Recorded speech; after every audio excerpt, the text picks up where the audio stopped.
Hello, everyone, and peace of Christ to all of you. Today, I'm going to invite you to cry. We are going to cry a lot. Actually, I have here a dozens of tissues, long roll. Actually, you know what? I borrow from my neighbor because we are going to cry a lot. A Muslims he sent me saying, "How come people they cry when they hear the Quran?"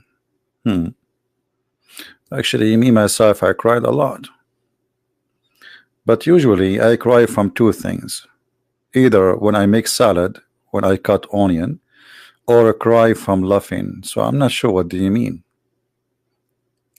You see, there's tons of videos made by Muslims for the propaganda business. Look at this guy. This guy, he played the Muslims. He's very good in that. He make tons of videos and he have a lot of subscribers. You know, he put a picture of a cat crying, and he cried too. Like he makes just videos just to fool. You know, I mean, he is obviously what he is. But obviously, everybody cry when they hear the Quran. Everybody. I mean, so why we don't? Why we are not crying too? Do you remember when the Muslims they made a video about the cat who don't step in the Quran? I remember this video very well. Then we have a brother, which I found it very funny, and I cried from laughing at it. And then we have a brother, his name is David Wood. I think many of you know him.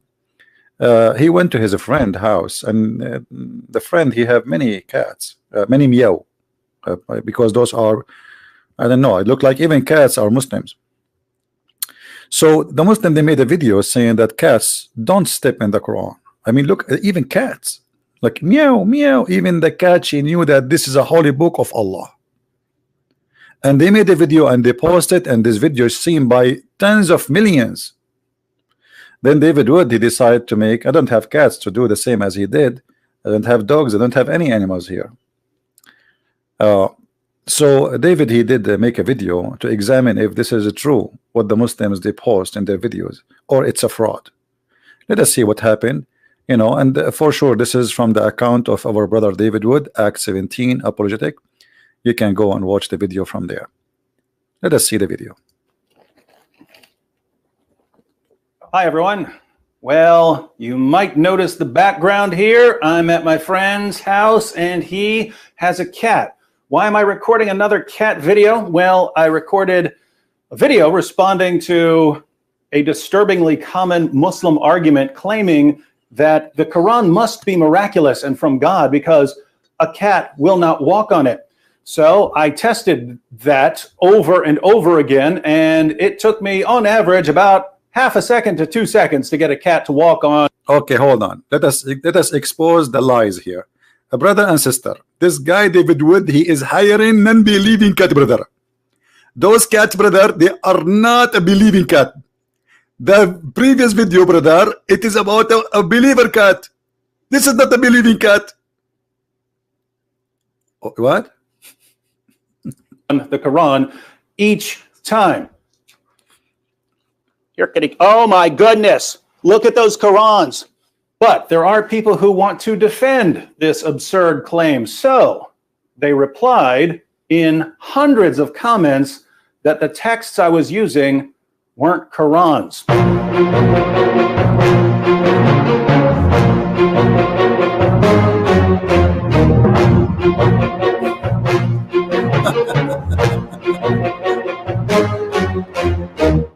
I will stop that. I mean, look at the text book. This is not Quran. This is not Quran. This is not Arabic Quran. This is not Quran. This is fake Quran. This is not a Quran. This is not a Quran. That's not a Quran. Look at the comment. Look. None of them is Quran. It's not a Quran. This is not a Quran. Everybody know. Everybody can see this is not a Quran. This is not a Quran. I mean, look at all the Muslims insisting that the cat will not step in the Quran because this is not Quran. The text I was using, here we have a variety of Qurans, which they say weren't Qurans, they were dictionaries. So I heard dictionaries, they were phone books, they were random Arabic books, but they were... Hold on, I saw a phone book. We have to be honest there. I saw, yeah. Is it, hold on, isn't it the Christian prince who called the Quran yellow pages? Come on, come on. Hello. Yeah, it's a... weren't Qurans. Oddly enough, those same people would complain that I set the Qurans on the floor. Odd complaint if they're not really Qurans. But let's go ahead and flip through some of these books to see what they actually are. Notice that it says the Quran. That's odd considering it's just a dictionary. You can zoom in on this and see it in the original video. Arabic text with corresponding English meanings. And what you have here is you have the English translation over here, and you have the Arabic. This is the full Arabic text of the Quran. You have the entire Quran from Surah 1 all the way to Surah 114, the entire Arabic text of the Quran. Here we also have the Quran. We have the full Arabic text and English translation, some notes and so on. So, Arabic text of the Quran, Arabic text of the Quran, Arabic text of the Quran. This is the full Arabic text of the Quran. Here we have the Noble Quran, odd title for a book that's simply a dictionary. Once again, we have the English text and we have the Arabic text, the full Arabic text of the Quran. And yet, for some reason, it's not a Quran, even though it contains the full Arabic text of the Quran. Full Arabic text of the Quran. Lots of English translation, lots of notes. You have introductions, but you also have the full Arabic text of the Quran. And yet we're told that this isn't the Quran. So basically you have two different kinds of claims. You have one, people saying that these are just dictionaries or some other random texts. I hope you see at least that these are Qurans here. But then we have another claim, which is that if any translation is added, it's no longer the Quran. So if you have the full Arabic text of the Quran and you add a word of translation, suddenly you have just destroyed the Quran. It's no longer the Quran. Now, why is that odd? Well, the word Quran means recitation, right? It's something to be recited. You write it down in the text because that's the text that is to be recited. So if you have the text in Arabic that's to be recited, then you've got the Quran. But according to our friends out there, it's not the Quran if it has an English translation beside it. So notice, if you were to say that you have the entire Arabic text of the Quran memorized, if you went to classes and memorized the entire text of the Quran, if you know the translation for any one of those verses, you don't have the Quran memorized because you've also got another language in your mind. See how silly this is? But I aim to please, my friends, and so we're going to put this to yet another test. Our friends say that these Qurans are not real Qurans because they're not just in Arabic. If they were only in Arabic, then we could actually have ourselves a little test. Well, we're going to go ahead and have a little test here. I have a can of cat food. Remember, that was the original claim. The original claim. Hold on. Do you see, guys? Do you see? He is using, let me tell you why the cat is coming. Now we know why the cat coming. He is using a very yummy food. I mean, those cats will die to eat it. Hello? Like, come on. Like, you see? Okay. See the kuffar trick? See? We knew the trick. Is that a cat will not walk on a Quran, step on a Quran for food. We're going to test it. Will a cat step on the Quran to get to some food? Let's test it with some Arabic text.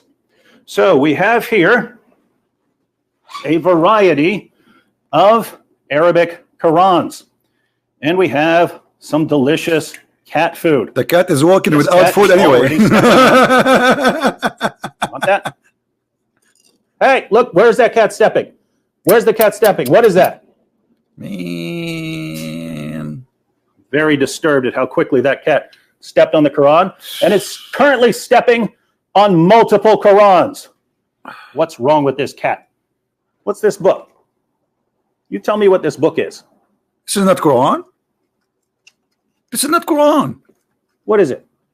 This is because one comment I see over and over again is just because a book's in Arabic doesn't make it the Quran. Well, hold on. This is the story of Ali Baba and the 40 thief. I mean, come on, you want to fool us? It has Arabic text, yes, but this is Ali Baba story. This is Ali Baba. It's the whole book is 40 pages. It's true, but we're not talking about any book that happens to be written in Arabic. We're talking about what this book is. What is this book? What is it? If we flip through this book, what is it? Is this 50 Shades of Grey? No. Is it Huckleberry Finn? No. What is it? Alibaba, I told you. Is it The Adventures of Tom Sawyer? No. What is this book? I told you, it's Alibaba. How about food that's not fancy at all? What about regular dry cat food? Regular dry cat food. Come on. Come on. Are you willing to She walk is on that stepping Quran? in the Alibaba That story. Like, cat what? is walking right on the Quran. Show respect. Wasn't that the claim? Hang on. Because people also said that because I had more than one Quran there, that somehow disturbs the Quran. Come here. This cat is walking all over that Quran. That was the exact challenge, ladies and gentlemen. The exact challenge was whether a cat would walk. Okay. So you are trying to say to us that this was a fabricated video. But brother and sister, I can witness to you that those are fabricated videos. And the cat will never walk in the book of Allah.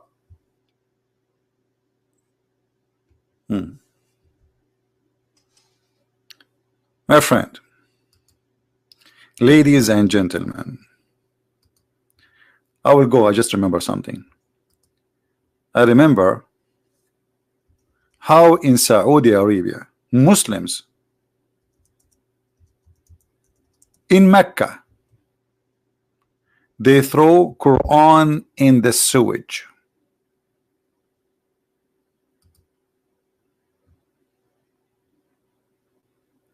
Quran in the sewage. Let me find it.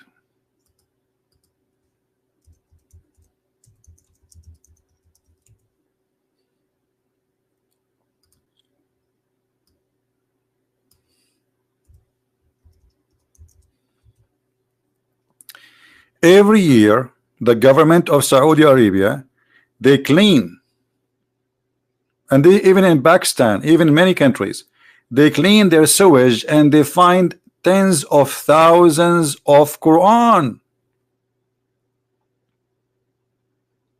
And who is the one who's throwing it there? The Muslims. Those countries are Muslim countries. Do you see it? They are cleaning the sewage. They are cleaning what exactly? The sewage.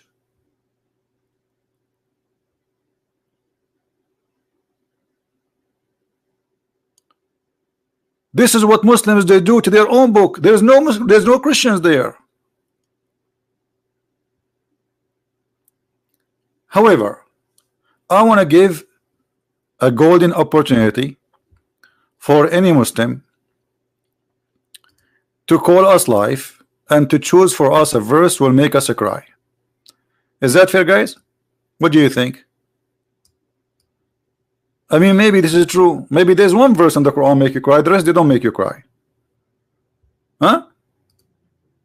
Which verse in the Quran will make us cry? They bring you a guy who have a nice voice, and whatever he's saying is going to sound nice. And if you are emotional, already you believe that this is Allah is talking, which is God supposedly, you might cry. But look, we are not crying. We are crying from laughing. I mean, I will cry at what exactly? At this book? This book where it says that Allah, He promised people heaven if they kill people, if they kill the apostate. Is that how Allah I will cry? Yeah, people will cry from this. Millions of people lost their families because of Muhammad and his teaching. If this is what you mean, I agree. Or maybe you want me to cry because the Quran claimed that the sperm became a baby, and in its stage as the following. First, it is a nutfa, semen, and then the semen will become a congealed blood. That will make me cry from laughing. What kind of God He says such a thing? Huh? Are you crying with me? If you don't like the translation, this is Shaka, we can change it for you. Let us see Yusuf Ali. All of them, they are Muslims, not my, you know. Here we go. And then we have made the sperm into a clot of a congealed blood. You have to be cry. You have to cry when you see this. I mean, it make me cry to see there is more than 1 billion human being believe in the year 2019 that the sperm transform into a clot of a congealed blood. Oh, hold on. What about the Quran saying that women, she have a sperm and the sperm is coming from her nipples? Oh, sorry, not her nipples. It's coming from the location of her necklace in her chest. I'm going to cry. I cry. Oh, la, loo, la, la, loo, la, la, loo. What is that? You what? Man is created from gushing forth water, issuing from between the lions and the backbone of the man and the breastbone of the women. I will cry. I mean, we have to cry. This is God. Or maybe we should cry because Allah, He discovered where hail is coming from.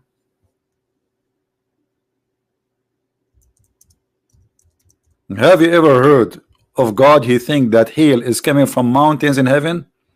Look like your God. He made his book after he was watching Avatar. Huh? Is that Avatar? From mountains in heaven, Allah, He bring hail down.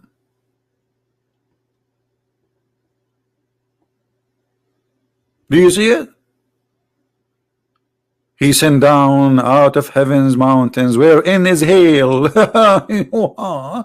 That's a discovery. I remember when I was a kid listening to the Saudi Arabia weather station, you know. By the will of Allah, and inshallah, tomorrow we might have, if Allah will, only if Allah will, a wind in the speed of a 20 miles an hour. I mean, the guy, he have to put Allah every 2 seconds. Otherwise, they will kill him because he is claiming that he knew the future. You cannot do that. You have to say if Allah will, every two, like if Allah will, and if and alhamdulillah, if Allah will tomorrow, if Allah will, and only if Allah will tomorrow, we might have rain. Because they might kill him, like the guy, he claimed that he knew. Only Allah knew. And that make me cry.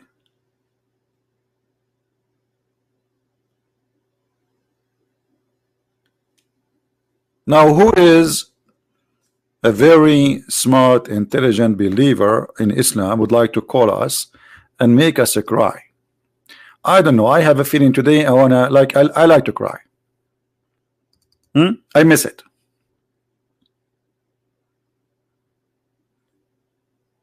Who wanna do it? Give it a try. As long you can make those people fake videos, you know, people cry, and even if they are not fake, by the way. I mean, this is emotional stuff, but it's not real.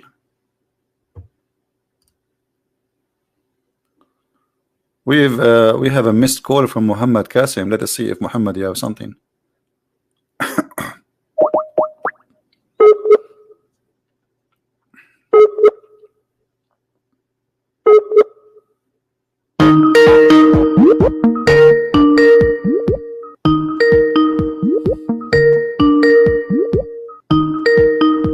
Let us see if Muhammad will make us cry.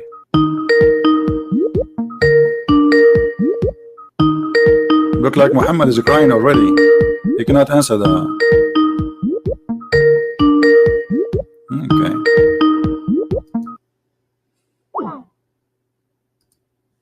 What we can say?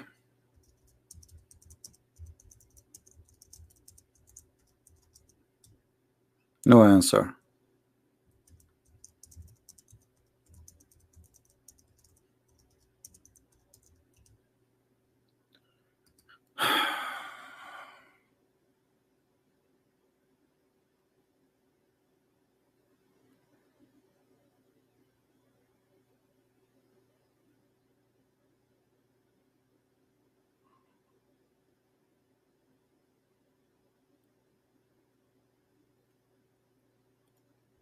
All right.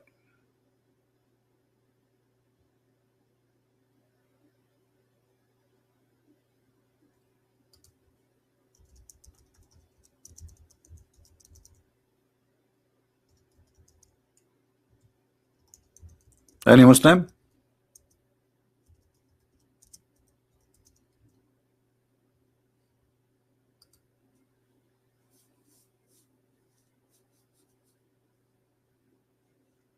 Anyone? Who is voluntarily willing to make us cry? I want to cry. I could not believe that Allah, He knew about how rain and hail is made. I mean, He break ice from mountains in heaven. This is how ice is made. I'm so glad He did not speak about a refrigerator. Otherwise, the Muslim, they will say how Allah predict the future. Anyone? What is the chapter? What is the verse? If we read it, will make us cry. I want to cry. Is that the chapter where it says you can eat in the house of your parents? Or the one it says you can eat in your house? Or maybe the chapter where it says, Muhammad, you can have any woman she want to sleep with you. Any woman she offer herself to the Prophet. Which one?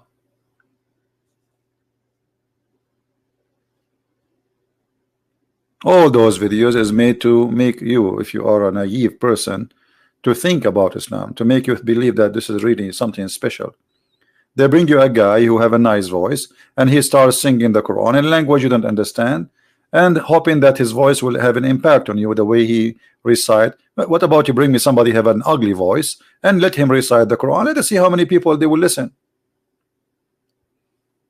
With a nice voice, anything you say, people listen.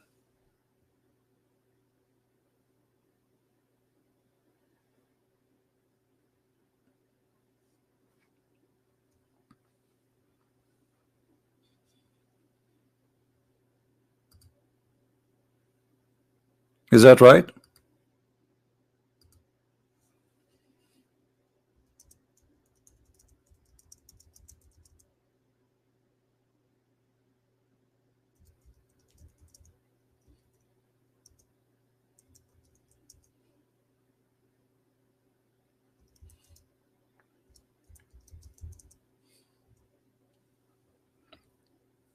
Anyone?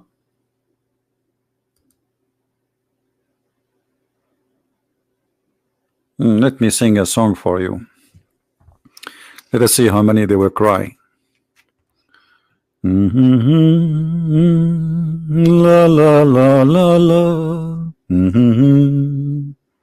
I don't know what song I will sing. Which one? Da da da. La la la la la la la la. La la la la la. Eh? I did not say anything. Can Allah do better? Should I send? Yeah, I will send an Islamic song like backbone, backbone. What you gonna do? What you gonna do when I come for you? Backbone, backbone. I mean, have you ever heard of a God? He believed that sperm is coming from the backbone of the man. So what is testicles for? Are they like a Christmas light? Why men have testicles? They are like a flashlight or something?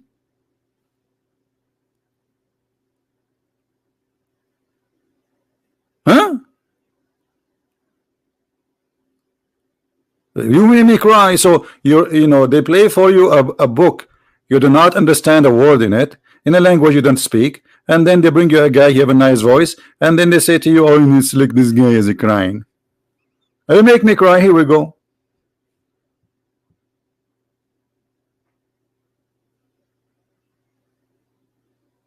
A God who he think that the sperm of the man is coming from the backbone.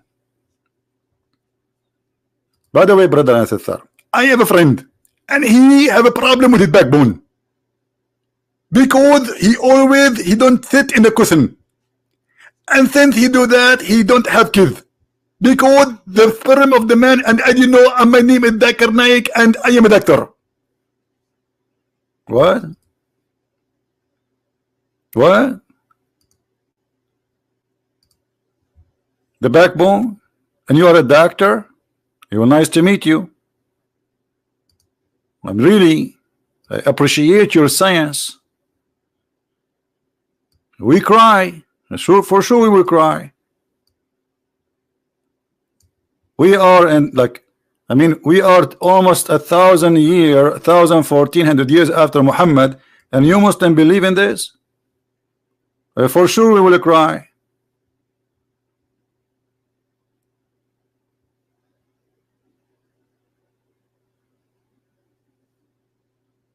Huh?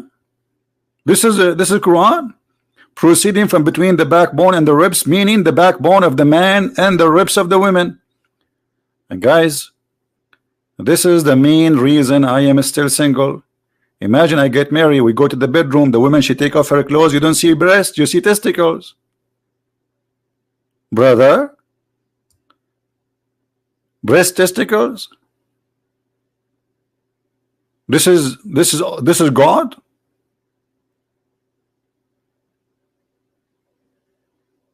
I mean, I'm scared actually. Women, they are scary.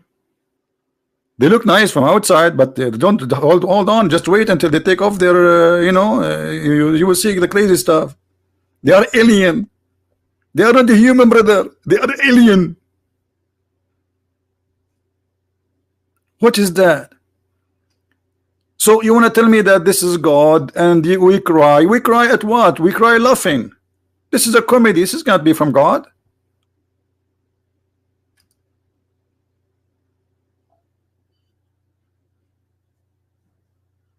So who is a Muslim would like to give us a call?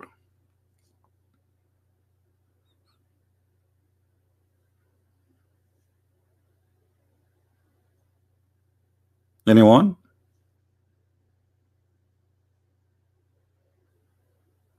I cry when I hear that the prophet, he went to the top of 7 heaven and the top of a flying donkey.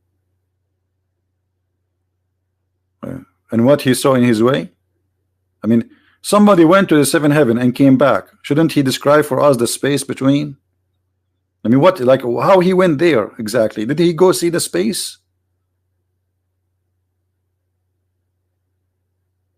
How fast this donkey? If Muhammad he go in the speed of light, he will not be able to come back after 8 hours. What speed of light? You need millions of years. Muhammad was riding a flying donkey. But we have to admit it was sexy, and you know it. Let us see the hadith.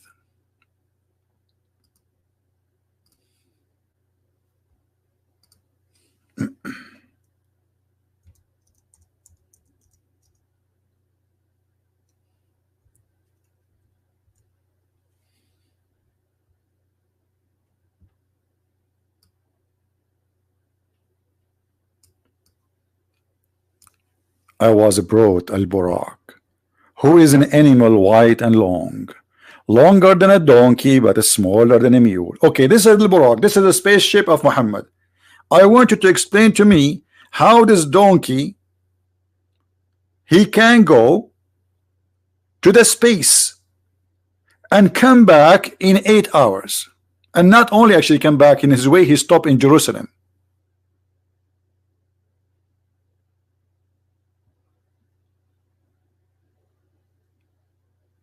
Because even if you go in the speed of light, you cannot make it. You need millions of years. Like nobody knows where the end of this space is. So if Allah is above all the space, at the end of the universe, how this donkey went?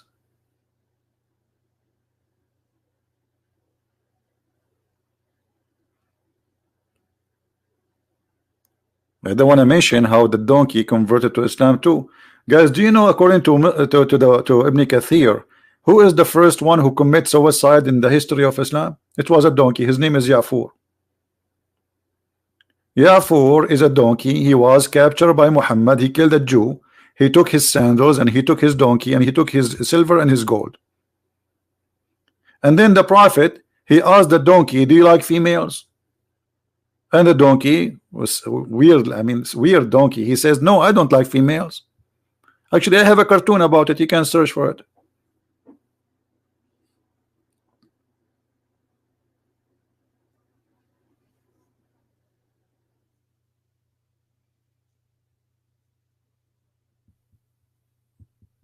Anyone?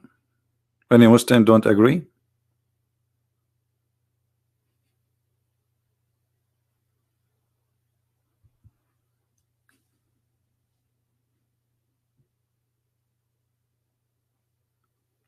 Who want to say something?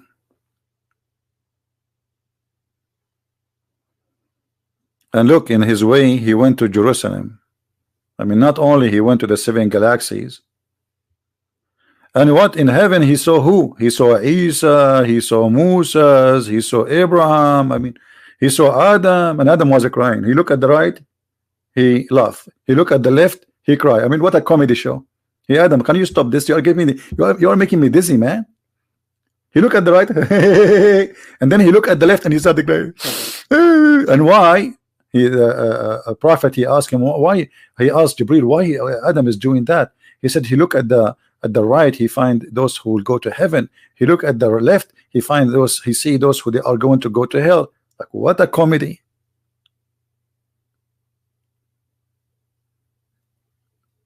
I wonder how, I wonder why. You told me about the blue sky and all what I can see. Just an idiot around me. I turn my head up and down. I turn it around, and I don't see Al Burak even near me. There's no witness, nobody saw it, but he went and came back, and don't ask me. And all what I can see, Muslim claim that this is what it to be. No witnesses. I mean, have you ever heard of a guy? Okay, guys, let me tell you what happened to me yesterday. After I said to you goodbye and good night and good evening and hello and good morning and how you doing, blah blah blah. Then I went to my bedroom, and then a donkey came to my room. And the donkey, he speak Arabic. All animals speak Arabic. Are you kidding me? And he said to me, Allah, he want to see you. I jump in the top of the donkey, and he kicked me. He said, you cannot do that. I said, so what I would do? He said, I am a respectable donkey. So I said, okay, how I'm going to go with you? He said, walk with me, and we walk together to heaven. True story. Prove me wrong.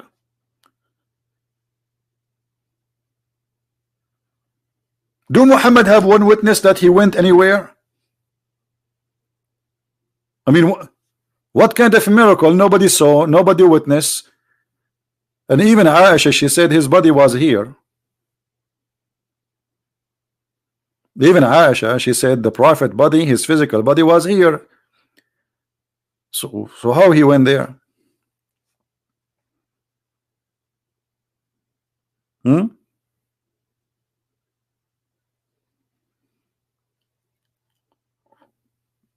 Anyone?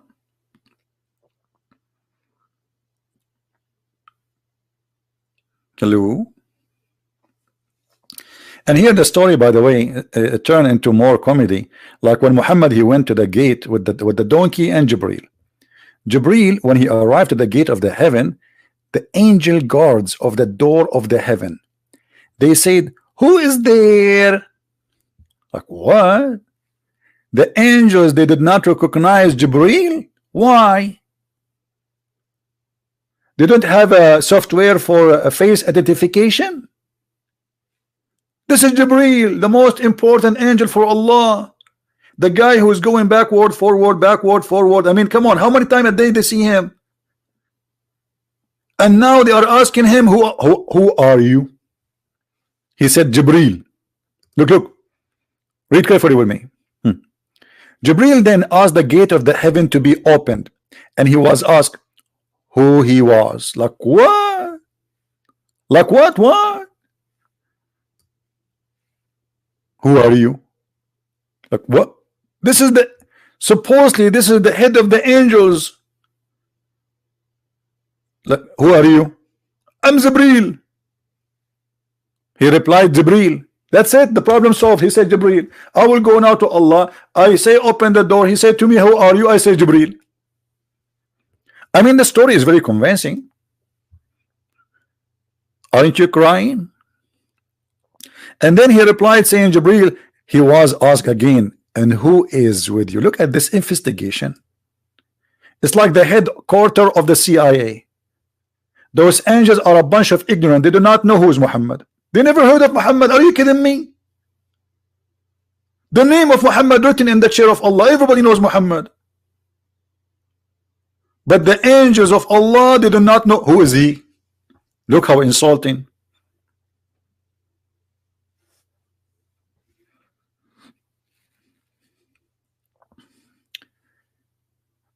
There's a guy, an Arab guy.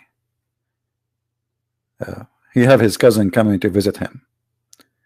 The cousin asked the visitor. He asked his cousin why his name is Johnny. He said, Johnny, why everybody say hi to you? Cousin, I'm here very famous. It's really, I'm very, very famous. Everybody know me. Man, that's really good.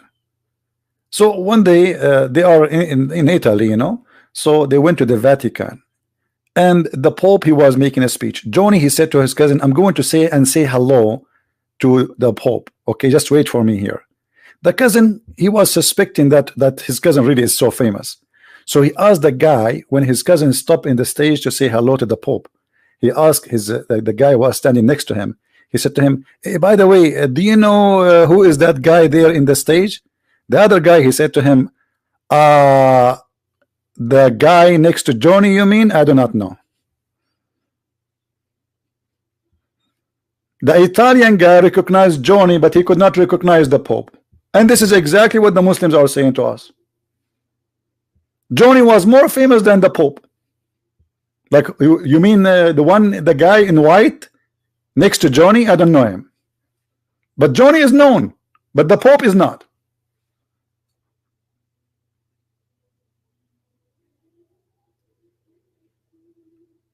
So the angels of Allah, they are not recognizing Jibril, and they are not recognizing Muhammad. How they recognize them? What's your name? I'm Jibril. And who is he? Muhammad. Nice to meet you. And that is a story will make me convinced, and I'm going to cry. I cry. Look, we have 777 watching the video now. We don't have too many today. I don't know why. James Bond.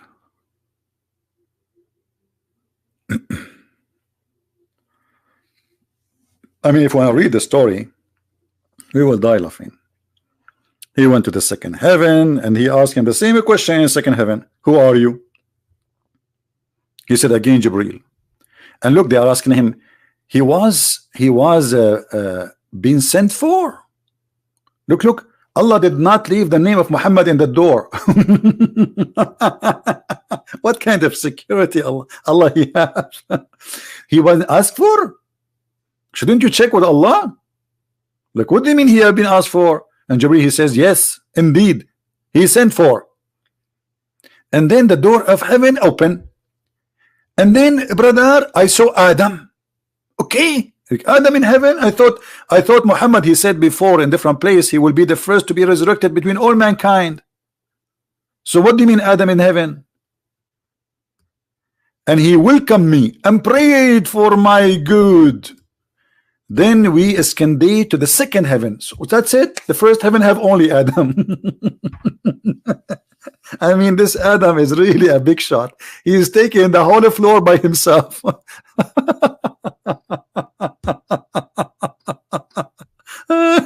Okay, unbelievable. I'm crying now. Adam alone in the whole floor. I mean, what is Eve? Eve, she cannot be there because she's a female.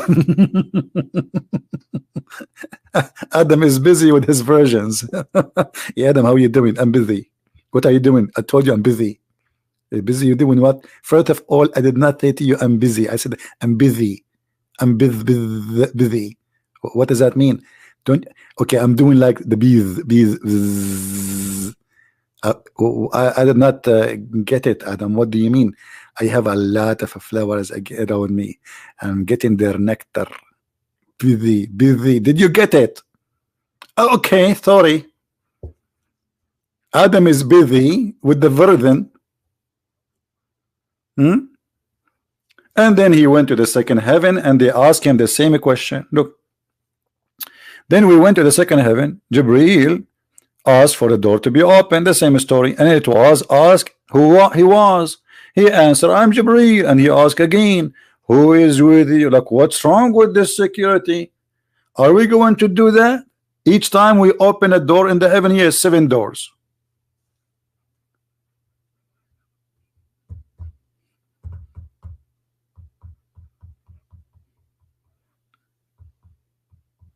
And then you bring me a cat. She don't walk in the Quran.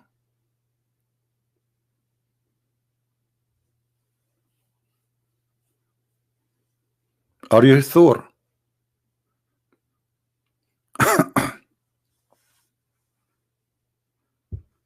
New story I found. What do you mean new story? There's no new story for Christian Prince. All stories are old because me and Allah, we are together in same classroom. Actually, it was my idea to create the version. You know, because one day we were making hummus, and I said I need to use virgin oil. Allah, he heard the word virgin, and he bingo got the idea. He said, okay, I'm going to create women who they are virgin. Not only oil is virgin. I said, Allah, but this is very dangerous. He said, why it's dangerous? He says, because well, if you and they lose their virginity, then will happen. He said, don't worry, be happy. I will make them virgin again.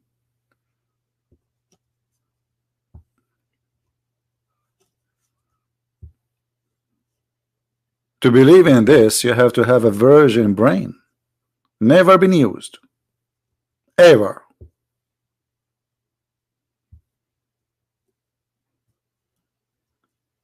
Do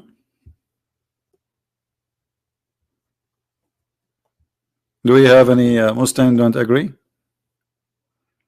Where are you going to sleep? We have a guy is going to sleep, guys. A Christian Prince program is like Islam. You can get in, you cannot get out. Where are you going? Where are you going? The guy is okay. What do you mean good night? Hey brother, hold him. He is murtad. He is an apostate. He is leaving us. You cannot go. How we can grow in number? Good night. What would you think? That's it? You can get in so easy and you leave as you wish? Hello?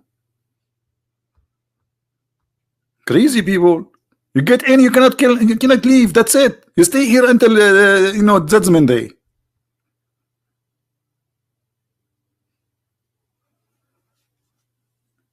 Do we have anyone want to show us something will make us proud about in the Quran? Muhammad Iqbal. Muhammad Iqbal the kid. Any Abdul?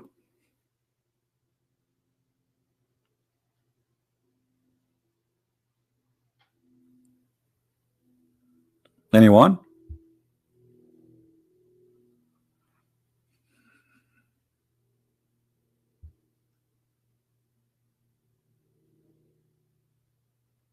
My talk is like song Hotel California. What Hotel California? My friend, first in California, there's no hotel left. Nobody go in hotel. These days, everybody is homeless. It's a business.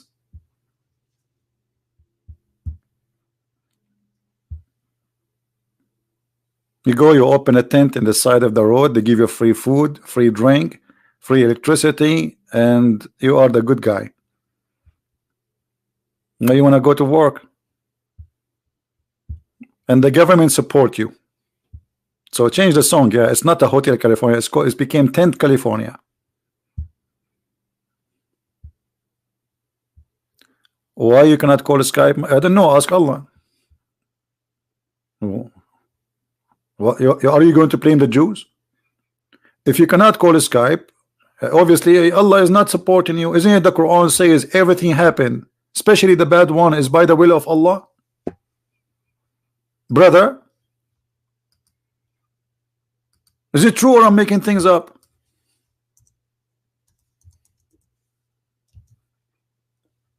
Hello?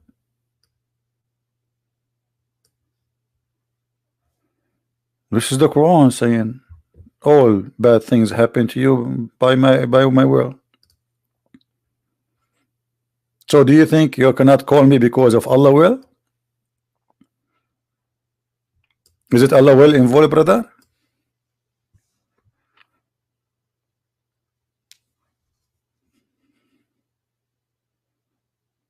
So if everything happened in this earth is bad, happened by the will of Allah, why you blame the devil for bad things?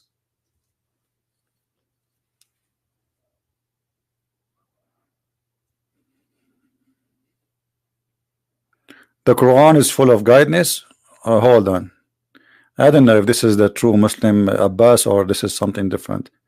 I'm not going to respond until I'm sure that this is the same guy. I think it's just a joker. If you are a joker, I'm going to ban you, Muslim Pupper. Do we have any Muslim want to say something?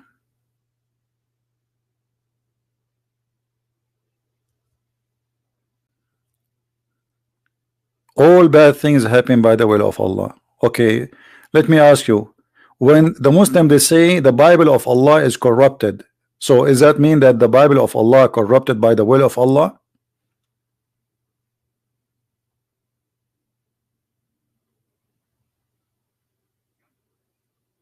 Somebody saying to me, you are a donkey.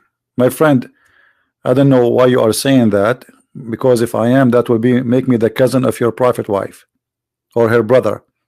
Your prophet, he married Zainab bint Jahsh, Zainab the daughter of the donkey. So I'm not sure what do you mean. I'm not her cousin.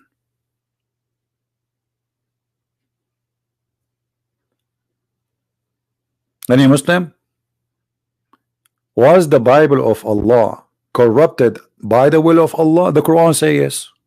Any bad things happen in this earth by the will of Allah. So who is a Muslim and explain to us why Allah he corrupted his book? Don't you think he is like he's mad, he's crazy? I mean, you are, this is your book. Allah is working against Allah.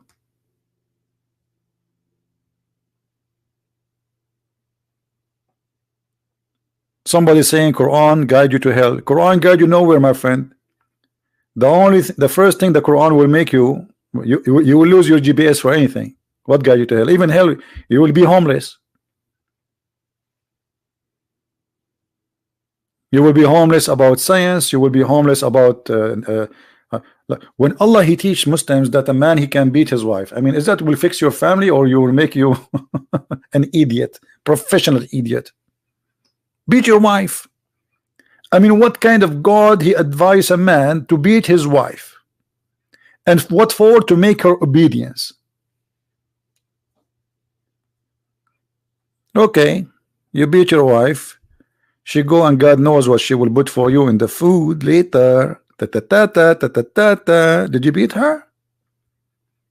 Now I know what happened to the Prophet. This is why the Shia they accuse Aisha that she killed Muhammad. Is that true, brother? Is that true? There we go. Muhammad he think he is dying because of the poison he ate in Khaybar. Many Muslims they said to me, but this is impossible because this is 4 years ago. Obviously his wife then, Aisha, she was putting maybe rat food for him, rat poison, something.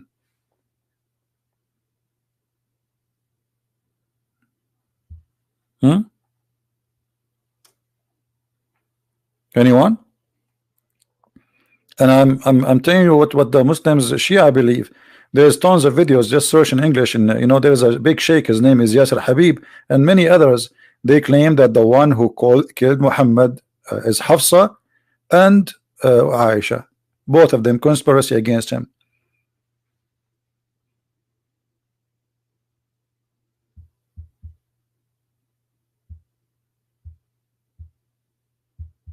Anyone? So you made me come here, go live on air, and yet nobody wanna call us to show us one verse in the Quran will make us cry. Very embarrassing. I'm really disappointed.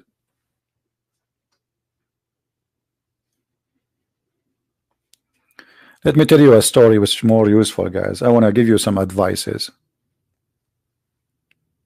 Okay? I like really to advise people and help them in their lifestyle.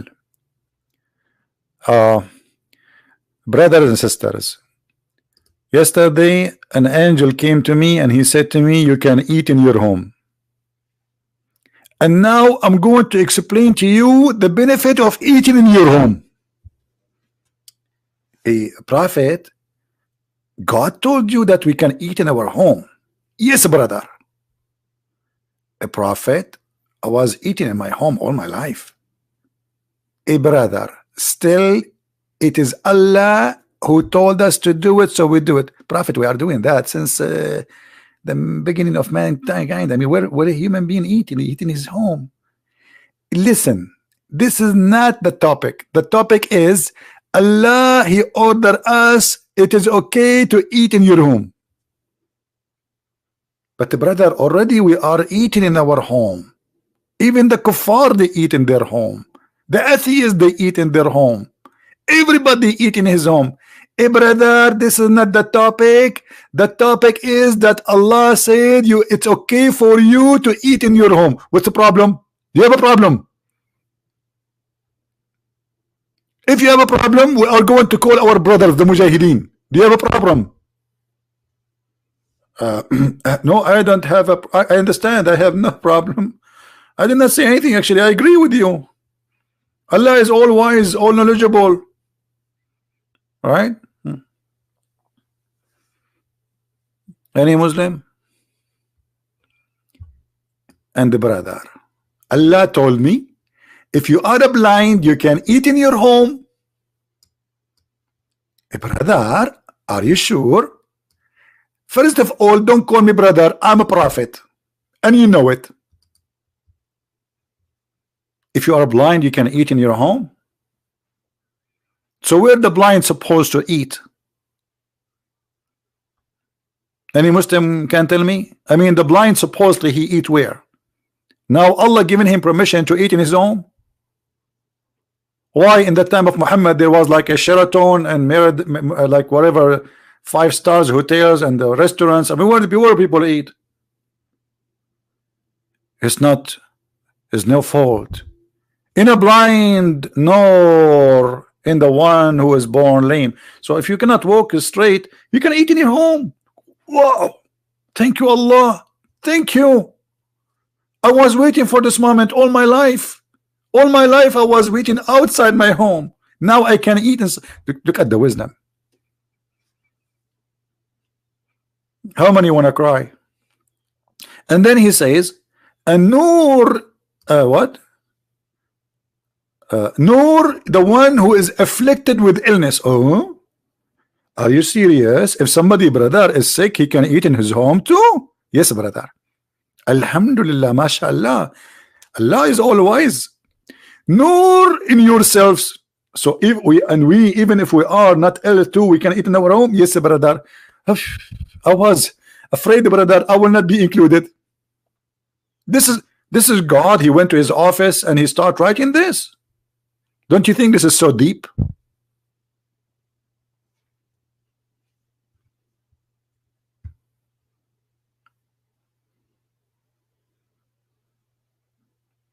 By the way, YouTube is very weird.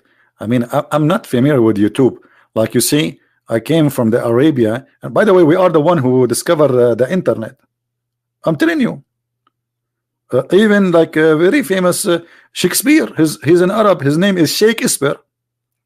But anyway, I'm not going to tell you about how great we are as Arab. I'm looking now at YouTube. I see there's 554 giving me finger. What is that? And then there's 9, the finger up, and there's 9 giving me a finger down. Brother and sisters, I don't deserve that finger. The only one deserve that finger is Allah. Look at this verse. I mean, look at it. Who can make a verse like this? Give a finger up to Allah, please. Because the truth is, all the wisdom is coming from his finger.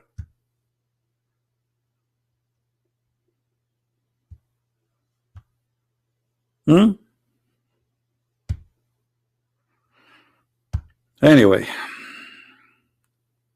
I'm not going to stay long really, but when the Muslim they send me this today, I like for the first time I went to Facebook after a long time, just to post that many people do not know I have a new book in the German, Sex and Allah, already translated to German and to Dutch. So I went there and I posted and saw some post made by Muslims, and I cannot believe it how funny their post.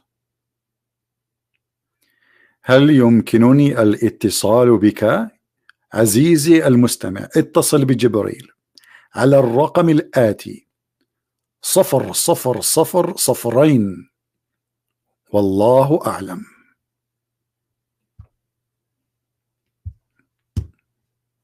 I cannot translate for you, sorry. This is was a verse inspired to me by Allah.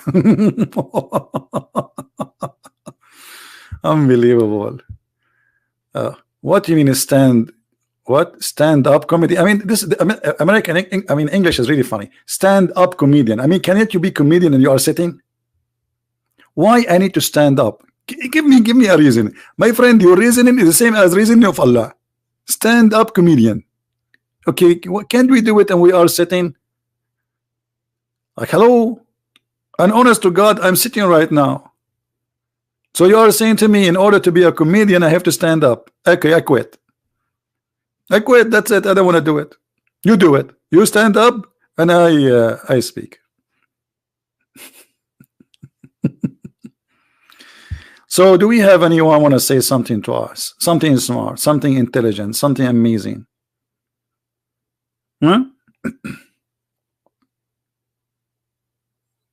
Anyone? What is this? This is God talking, and then he says to you, and you can eat in your houses, and you can eat the house of your fathers and your mothers, and let me call my mom to tell her I can eat in her house, and your brothers. And what is that?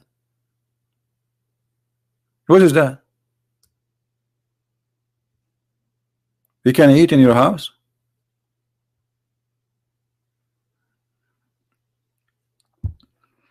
I wonder what Allah was eating at that day.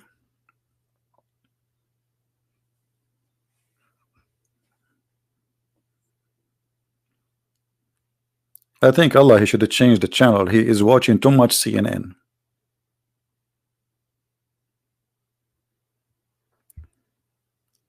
Anyone? Do you know the history of Islam calendar? Islam calendar. My friend, what kind of calendar that the month can come in January and the same month can come in July? What calendar? Have you ever heard of a calendar the same month it change every month, every year? Sometime it come in the winter, sometime it come in spring. This is not a calendar, this is a messed up calendar. There is no calendar. You know, just to give you an example about the calendar of Allah, the Arab, they wanted to examine the knowledge of Muhammad. So they said to him, what is the Ahilla? Ahilla is the crescent moon. They wanted to know why the moon looked like this. Is that the same moon, different moon? Because people, they believe this is different moon.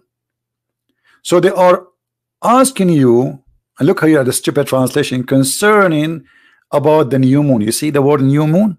Guys, do you see the word new moon? New moon. This is the crescent moon. Okay. Now Muhammad, he don't know. Allah will answer. The wise Allah will answer. Look what he said to him. The guy, he went home, he been squeezed by Jibreel. Allah sent him the message. The message is like a serious message, man. And he said to him, they are asking you concerning the crescent moon. Say, it's a sign mark for a period of time to do Hajj. They are not asking you what we are using it for. We are asking you what it is. He ran away from the answer. They are asking you what is the ahilla, not what we use it for. They are using it already for that.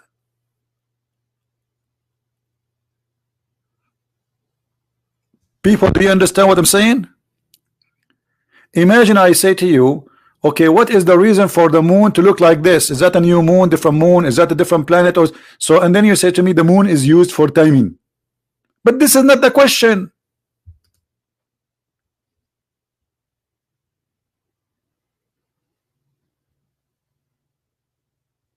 The question why it is like that.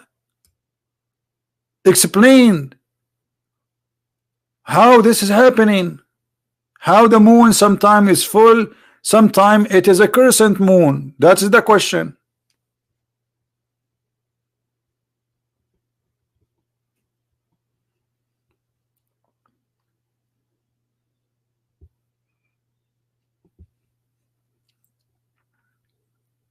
Anyone?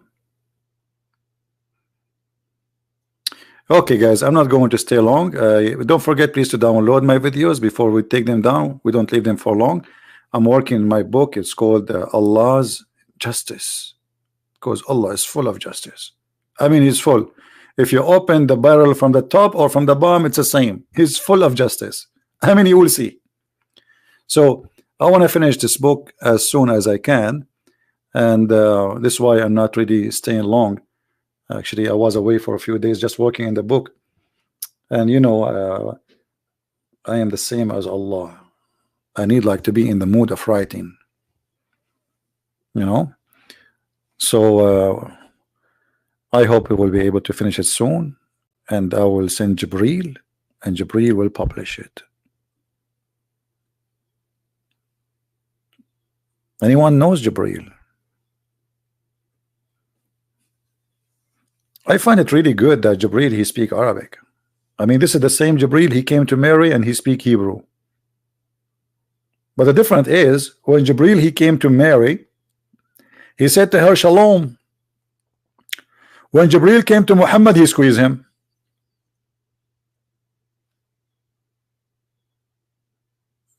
Any Muslim knows why? Isn't Salamu Alaikum is the greeting of Allah? How come Jibreel did not greet Muhammad with peace? Why? He's coming in war? I forgot. He did not remember it.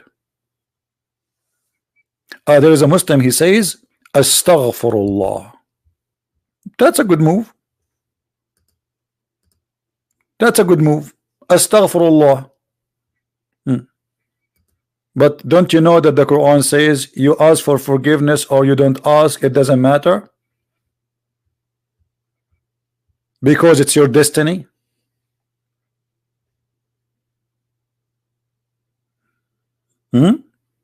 Astaghfirullah.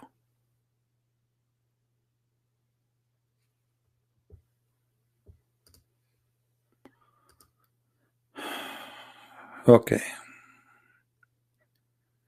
Maybe we have a Muslim.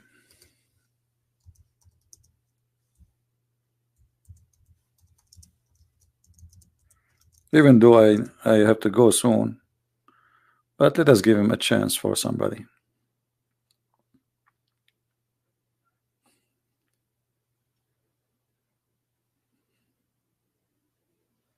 Okay, he's a Muslim.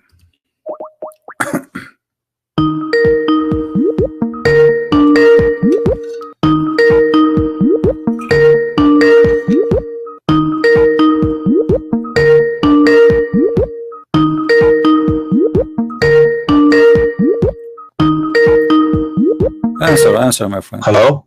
Yes, hello. Yes, I want to give you a verse. All right. So you said you are a Muslim first, right? Yes. And what kind of Muslim you are? I'm a Sunni Muslim. All right. Give me a verse, my friend. Surah 8, verse 33. Surah 8, verse 33. 33. Okay, read it for us. Go ahead. I'll read it in English. Okay. Call upon me, I will respond to you. What? Call upon me, I will respond to you. But this is not the chapter 8, verse number 33.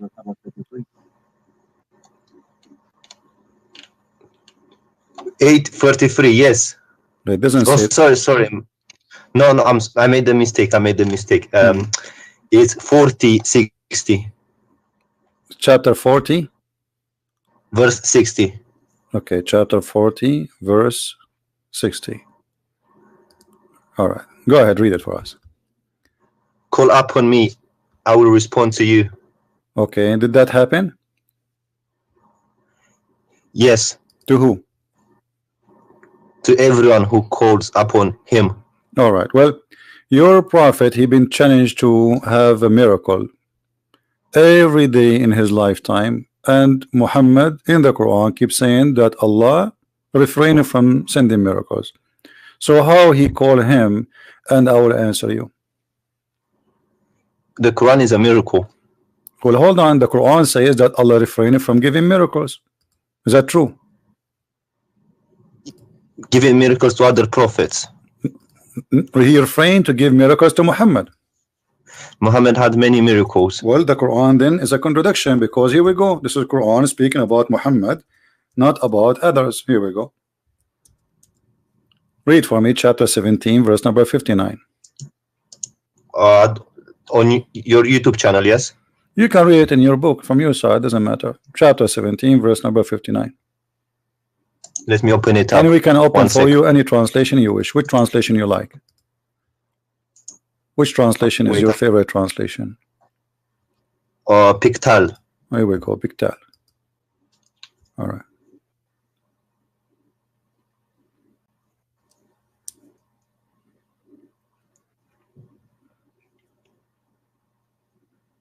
So what do you think? Allah, he says he refrained from sending miracles. Yeah. So how Allah, he says in that verse, ask me and I will answer you.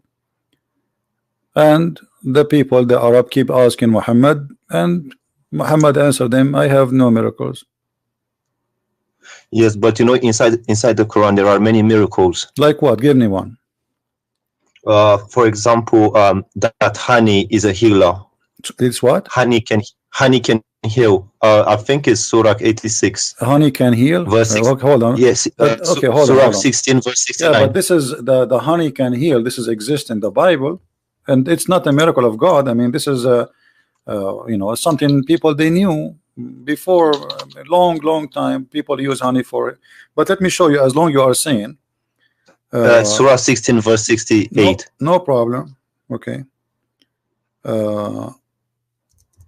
In the Quran, your God, he made a mistake speaking about that verse, because that verse, it says that the bees, they eat fruits and they do poo-poo, and their poo-poo is honey.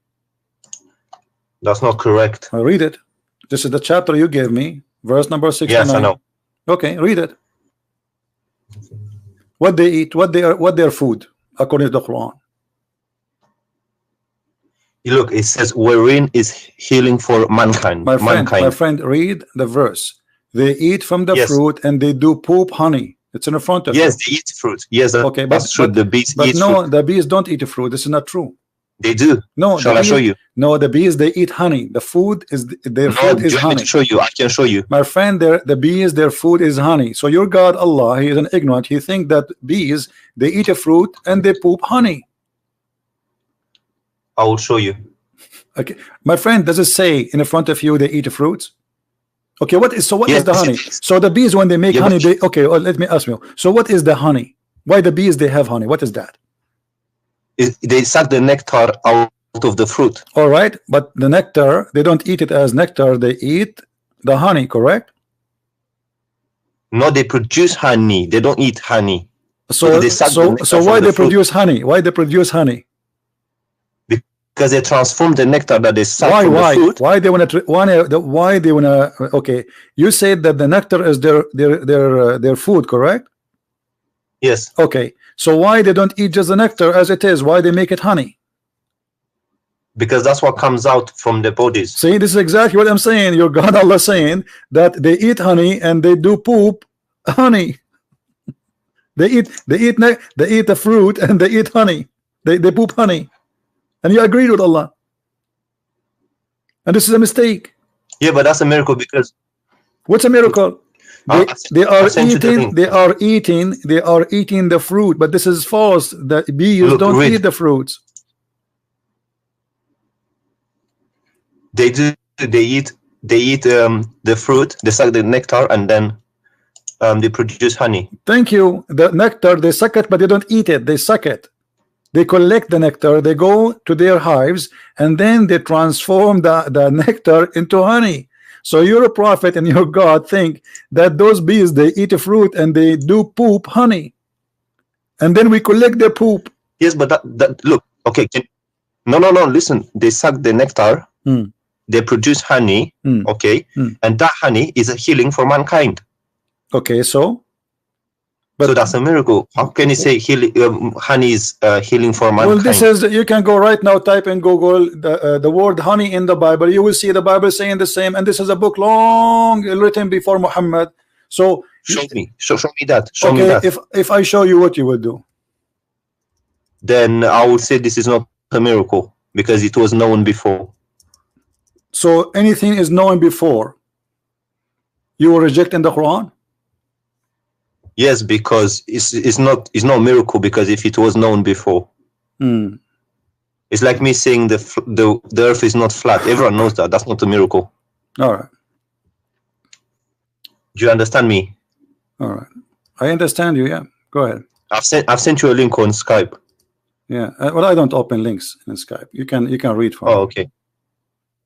No, it's an article saying that bees suck the nectar after. We know that bees, they suck the nectar. We know that, my friend. It's not a secret. But they don't eat the nectar. They transform the nectar. Yes, they transform. Yeah, that's what I'm saying. This is a verse from the Bible in the front of your eyes. It says that from the honey there is a sweet and to soul health to the bones, even to the bones. This is one verse. There's many verses. So what your prophet, he brought that it's healing. This is something people of old, they knew a long time before Muhammad. What a big deal.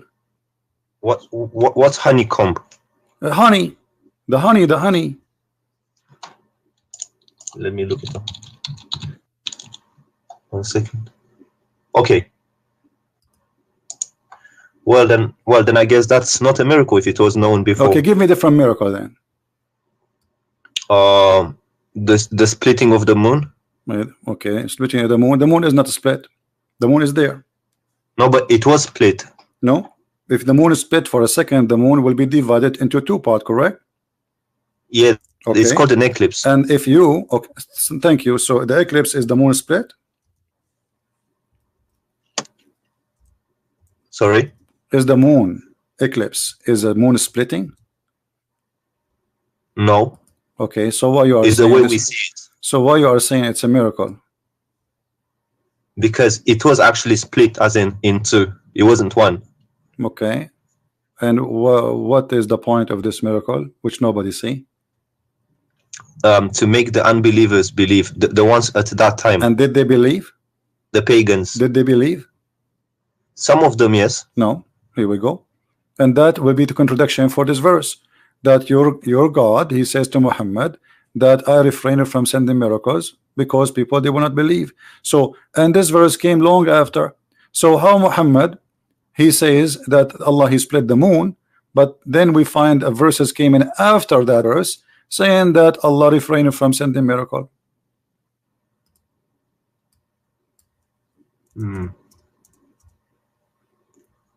This verse came after the moon, chapter 17, verse number 59. It came after the moon splitting. Okay, so that means there's a contradiction. Nothing stop us from sending ayat or miracles to the people, except that people of old, they deny it. But this is not true. Christians, they believe in the miracles of Jesus and the miracles of Moses and miracle of the prophet. So this is a false excuse. It's not talking about the Christians. It's talking about the pagans of the Arabia. It doesn't matter, but there's people there, people. Okay, so if people of old, they reject them, and don't you Muslims, you say Muhammad, he married from a Khadija and she was a Christian?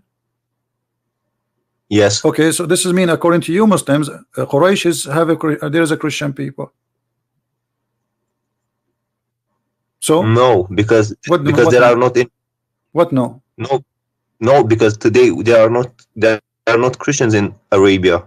We are talking about the time of Muhammad, not now. This is happening in the time of Muhammad, my friend, not now. Yes, well.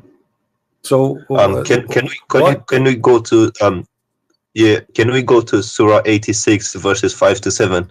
Okay, 86. 5 to 7. Are you sure you are a Muslim or you are making fun of Islam? No, because I saw you mentioned this before, and I want to explain it to you. Okay, go ahead. Explain it to us. Basically, he says coming from the lions of the man. It's coming from the lions, and that is true if you look scientifically. How? So the sperm is coming from the backbone of the man? No, because in what's the word in Arabic? Solb. For the backbone. Solb. Yeah, but that means lions, right? No, it means backbone specifically. No, because I've looked at other translations and they say instead of backbone they say lions. Okay, let me ask you what the lions mean. What that word mean? Genitals from the testicles. This word mean that? Really? Yeah, go to the interpretation of Ibn Kathir. Okay, we'll go to Ibn Kathir. Here we go. It's in front of us. Read. Or Ajal line, they say lions. Okay, they don't say backbone. It says in the front of us backbone, and the translator he put between two brackets, which means Ibn Kathir did not say that. He said all lions. Okay, but he said the backbone, right? Yeah, but look, all lions. Okay, what? But even the lions, by the way, they are bones. No, they're not. Here we go. I will take you to the dictionary. Here we go. Dictionary. I'll take it to English dictionary. Here we go. I have it in dictionary in front of me. It says that they are the ribs and the hip bones in front of you. Look, it says the region of the sexual organs, especially when regarded as the source of erotic or proactive power. But here it's this is the translator saying the word lions, but the Arabic it says backbone, and it's still he meant the bone. In Arabic it means both backbone and lions. No, my it can friend. mean either or. Okay, no, this is not true. In Arabic it means only bones and mean exactly the backbone. I've asked an Arabic speaker. Okay, let me ask. Do you speak Arabic? Shoya. Okay, do you know somebody who speak Arabic? Yes, but I have a friend, but he's not next to me right now. This is the dictionary. I will put it for you in front of you on the screen. Read for me what the dictionary says. This is your Arabic Islamic dictionary. This is what the word solb mean.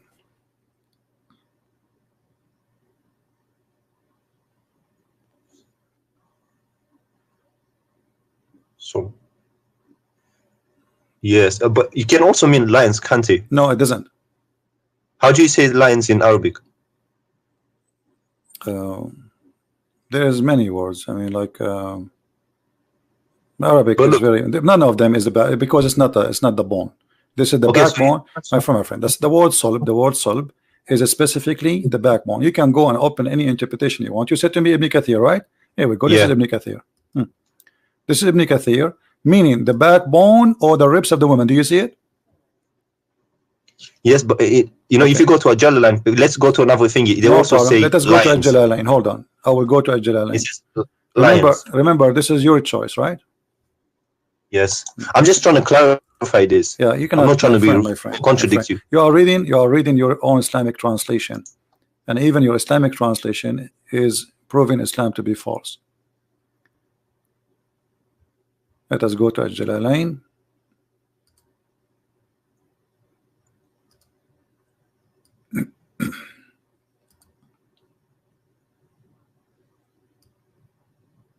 Okay. Do you agree with the Jalalain? I can't see. It's I can. Do you agree with the Jalalain? And this is the Muslim translation again. The Jalalain, it says in Arabic clearly, this is the backbone. See, from the between the lines of the man and the breastbone. Yeah, the lions here, they meet the backbone. I can show it to you in Arabic and you can read it. But let me ask you, okay, you know what? I will go with you. Let's just wait. Do you agree with the Jalalain here saying that this is a sperm coming from the man and the women, the lions of the man and the ribs of the women? Yeah. Okay, so do you agree that Allah saying that there's women have a sperm and the sperm is coming from their ribs? Wait, let's clarify the man thing first, and then we'll go to the no, both, because we don't want to argue for false, you know, because you are simply making a statement. You can prove it. I can prove it easy. I can switch right away to Arabic. It says clearly as solved that it is the backbone. Very easy for me. I can do it, but you don't speak Arabic. In the tafsir, it translates as lions. In the tafsir, in front of us, I can go right now and I go to the tafsir and I will choose any tafsir you want, and you will see all of them. They agree with me. So no, they agreed with me. Ibn Kathir and Jalalain. Here we go. Ibn Kathir in front of you. Don't stop playing games. This is Ibn Kathir. You see the page in front of you? Playing games. Do you see Ibn Kathir in front of you? This is the page. It says the backbone and the ribs. Do you see it? This is Ibn Kathir. The backbone, meaning the backbone or the lions of the man. Okay, so you are saying it is not the backbone. So if not the backbone, so why he is using the word lions unless he mean bones? This is what the word mean in here. So this is the backbone. This is Ibn Kathir saying the word backbone. Explain to me why Ibn Kathir saying the word backbone. In bracket it says lions. Exactly. This is mean it's not Ibn Kathir saying that. This is the translator. So it's definitely backbone. It must be backbone. This is a translator trying to fix it. He says etc. But Ibn Kathir, same as a Jalalain. You are reading translation. If you go, Jalalain says lions. It doesn't say backbone. No, it says backbone. You want to bet? Yes. Okay, let us go. Let's go. Let us go to Al-Jalalain. Al-Jalalain. Tafsir Al-Jalalain. Here we go.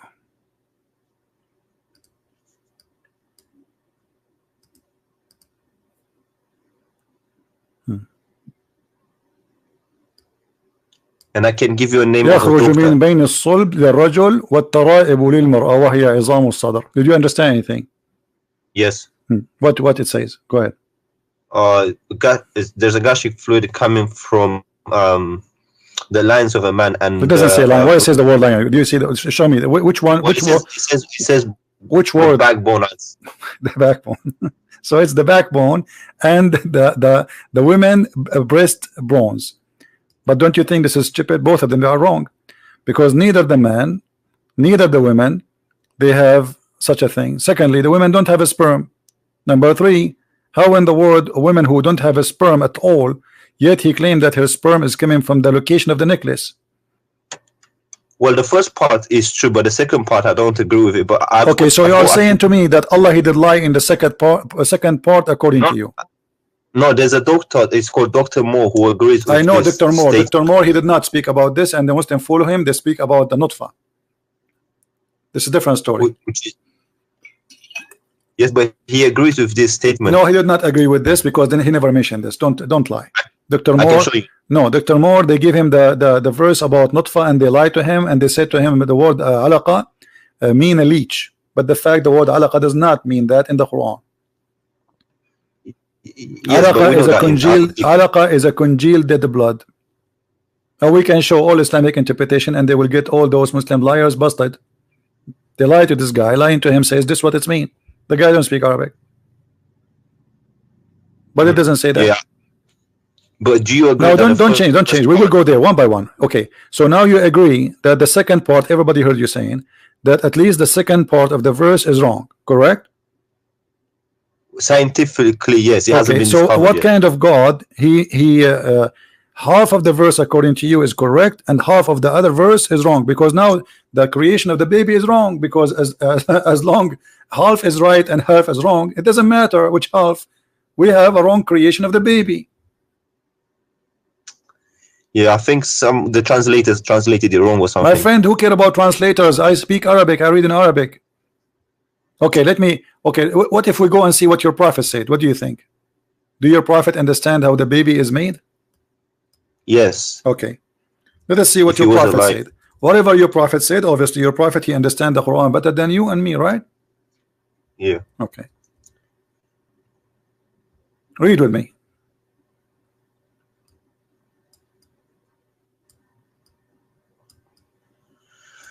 It's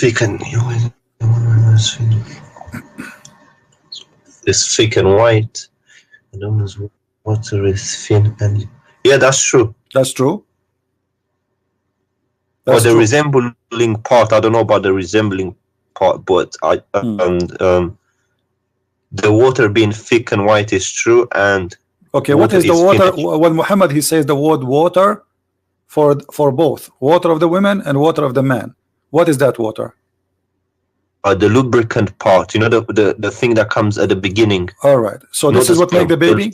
This is what make the baby. No, that's not true. But this is what the Quran, this is what the Hadith is saying. Which of them comes first? The child will resemble the parent. The thing about the water is true, but the resembling part, I don't think so.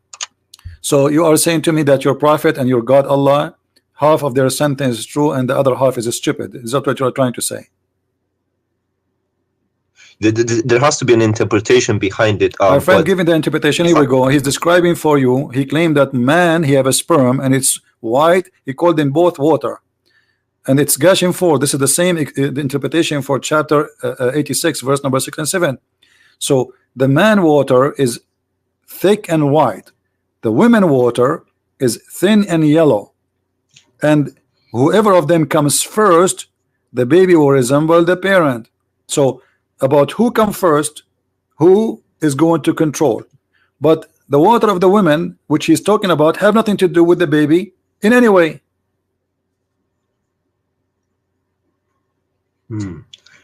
Yeah, and also it's not yellow.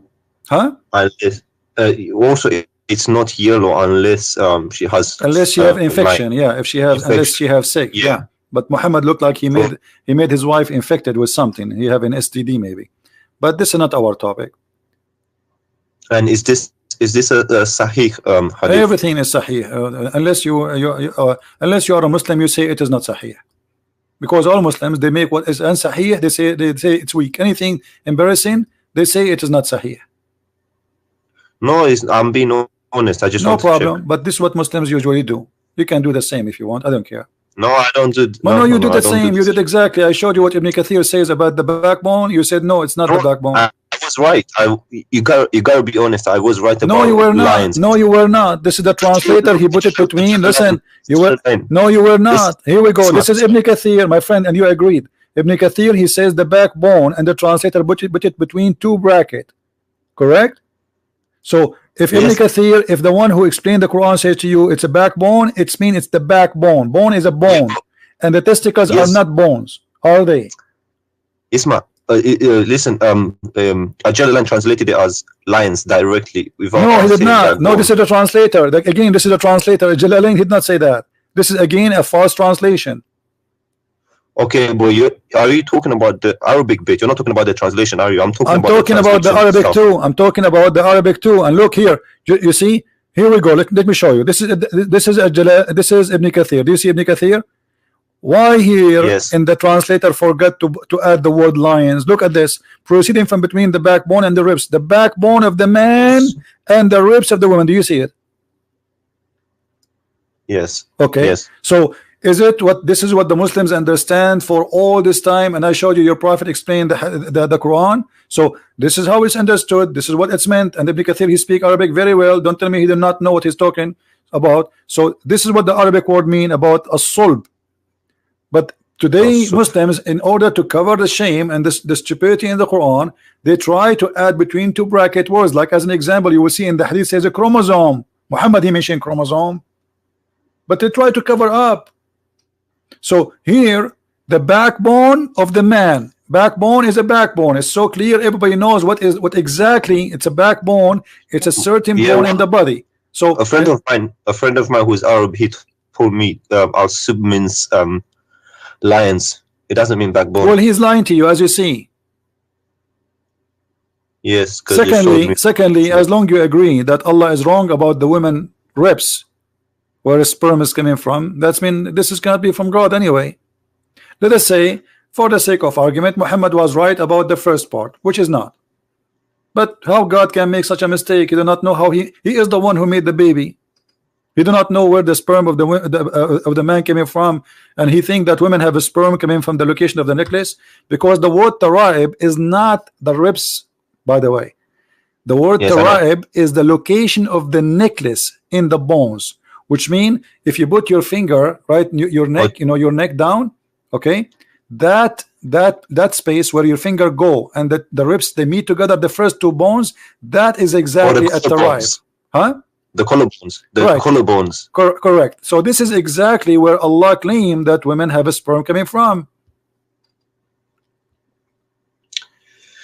Yeah, I need to ask someone about this. Why you need to ask someone? Here we go. This is your Ibn Kathir. You are the one who asked me for Ibn Kathir. We have it in front of you. We got your prophet explaining how this happened. Yes, because when this Arab friend explained it to me, he explained it differently. Your Arab friend is not a friend, because your friend should be truthful with you. If he is a friend, he's a liar. And as you see, I'm not showing you anything from my own. This is your Islamic web page. This is your Muslim translation, and this is all full of fabrication. And by the way, Ibn Kathir in English have nothing to do with Ibn Kathir in Arabic. Tons of things which is in Arabic is taken out, so people don't laugh. Yes. Well, is it okay if I get him to give you a call? Sure, anytime, no problem, no next problem. Time you're on. But okay, but let me ask you, my friend. As long you agree that you discover with me from what you gave me, you are the one who asked me to read those verses, correct? Yes. Okay, from all the verses you gave me, we found that they have errors. So don't you agree now that Allah can't be God? Well, some things there's things that they are open to more than one interpretation. My friend, it's not about interpretation. I showed you your prophet interpretation. Stop playing games. The word sulb is the backbone, and women have no sperm, and the gushing fluid, the sexual fluid, have nothing to do with the baby for the women. Most of Muslim women actually, they have no orgasm because they do circumcision for them. They don't do you know. So when you have circumcision, the women, she will never have orgasm. That's mean the women, she will never have a child resemble her.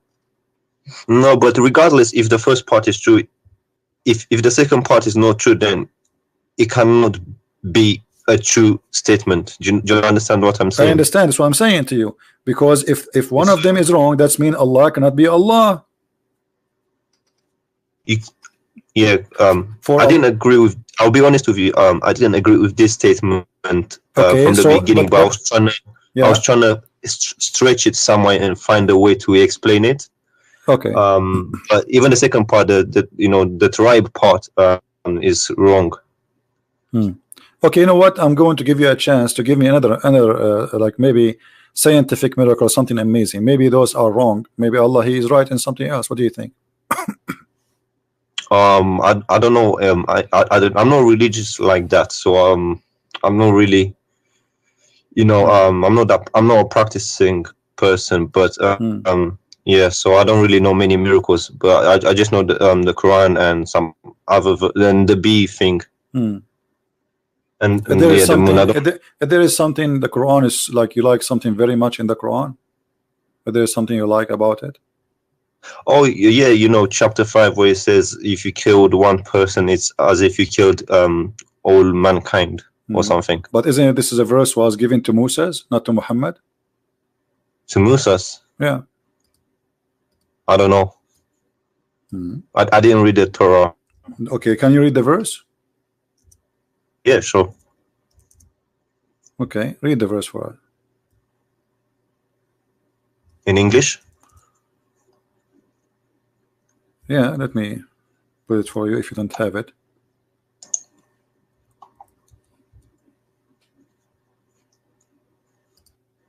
This is for the Jews, not for Muslims. Muhammad, he was killing people left and right. Read carefully. Muhammad, he was quoting what the Jews received from Moses, from the Bible.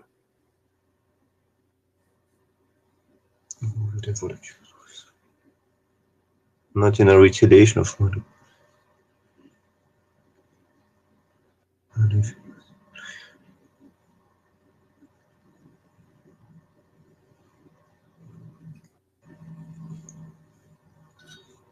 Okay. But it doesn't say anything about Musa. It says, who is the one who gave the book to the Jews? Isn't it Moses? He was God on Mount Sinai. It doesn't matter, isn't it Moses, their prophet? Yes. Okay, so we give this order to the Jews. Obviously, it says the children of Israel, correct? Yes. Okay, who is the one who gave them this message? Moses. So this is a verse for the Jews. Okay, look at the verse after it. The verse after it, this is for the Muslims. The response for those who wage war against Allah and His Messenger and do mischief in the land, only that they shall be killed or crucified, or their hands shall be and their feet shall cut off in opposite direction, or to be expelled from the earth and to be disgraced, and etc. So where is the one that says if somebody is on here, who is the one who wage war against Allah? Anyone who refuses Islam. Yes, me right now, anyone who refuses Islam, waging war against Allah. And what's the interpretation for this verse? You can read any interpretation. It says it clearly. Those are anyone who don't refuse Islam. As long you like Ibn Kathir, right? Don't you like Ibn Kathir? Yes. Okay, Ibn Kathir says kill the Christians because they refuse to accept Allah and His religion. That make them wage war against Allah. Anyone refuse Islam is waging war. Can I call you back in 5 minutes? Yeah, sure. I need to go in. But don't go long, because I'm not going to stay forever here. 2 minutes. 2 minutes. I promise. No problem. Thank you. You're welcome.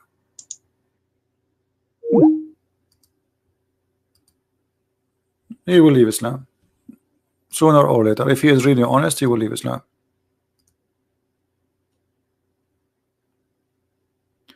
And if we go to the same verse, the one we say is, it says kill an innocent person, you will see Ibn Kathir saying innocent person is someone, he is a believer. Non-believers are not honest. Actually, there's an interview with the Chawadri with the BBC.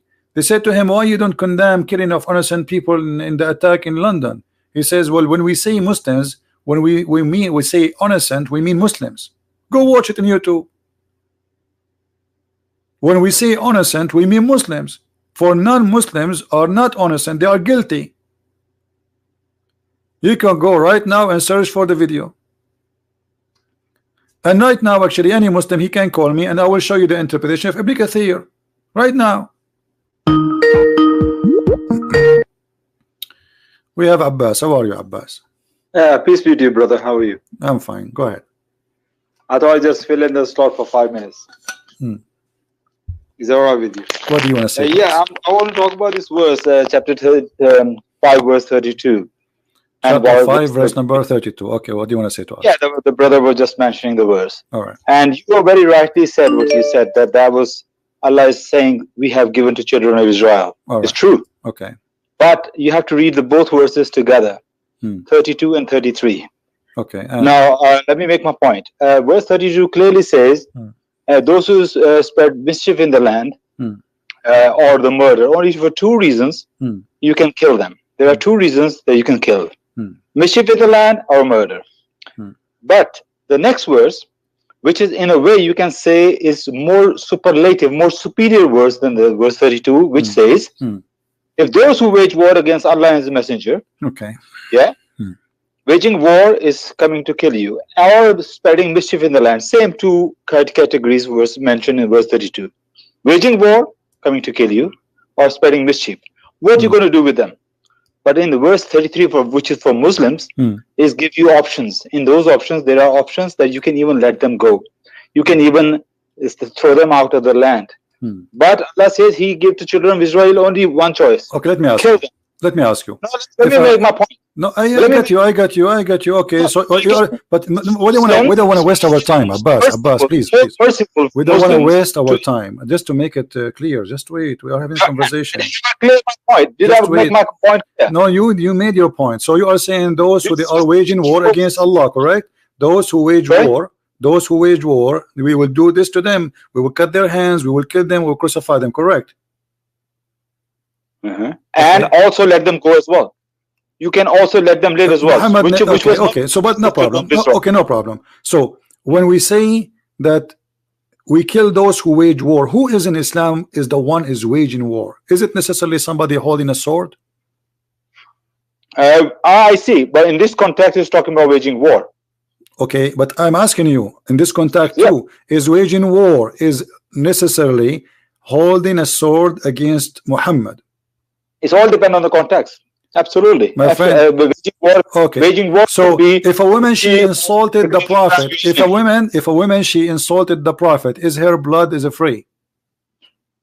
Insulted the Prophet? Yeah. Give me an example.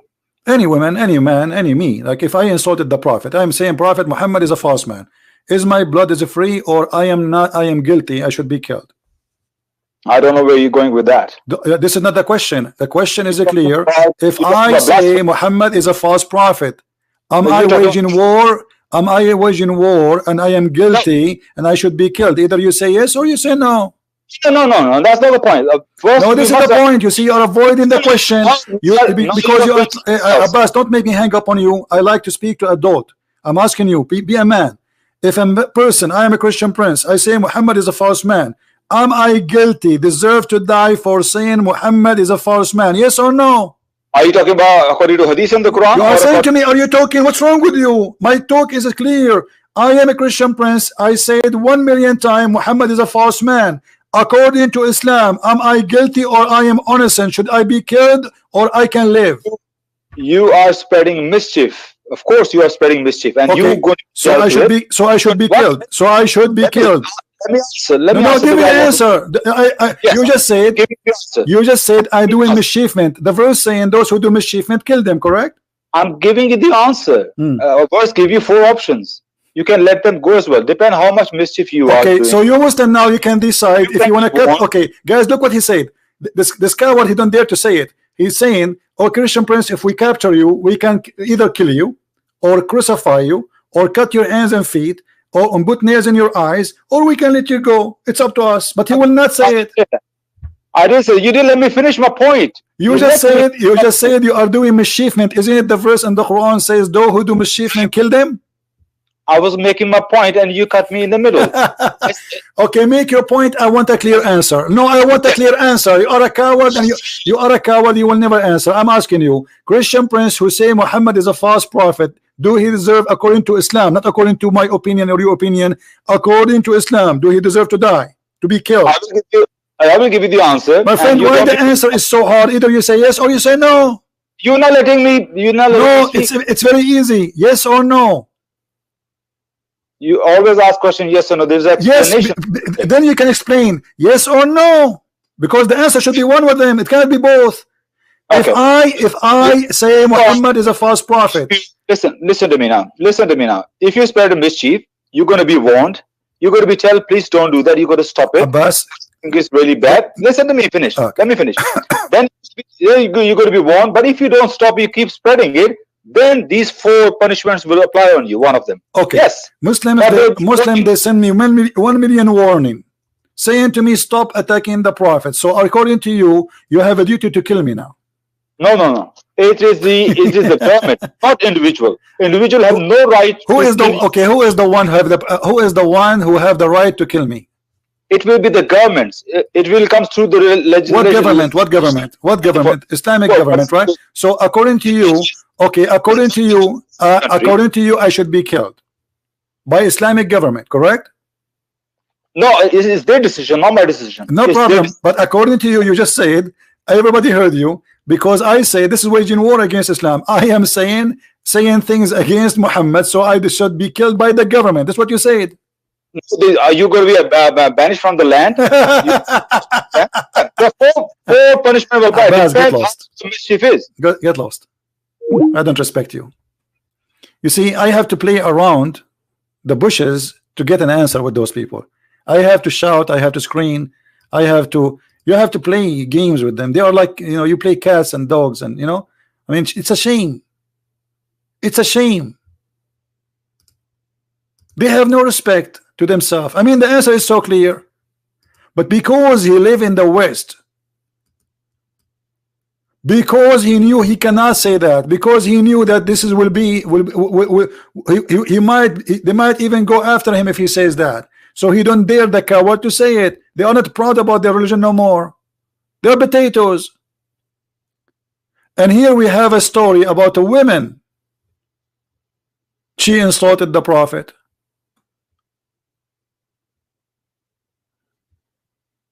What happened? The man, the owner, the Muslim, killed her. And what happened? Muhammad, he says, court, court, court, who is the one who killed this woman? Bring him here. They brought the man.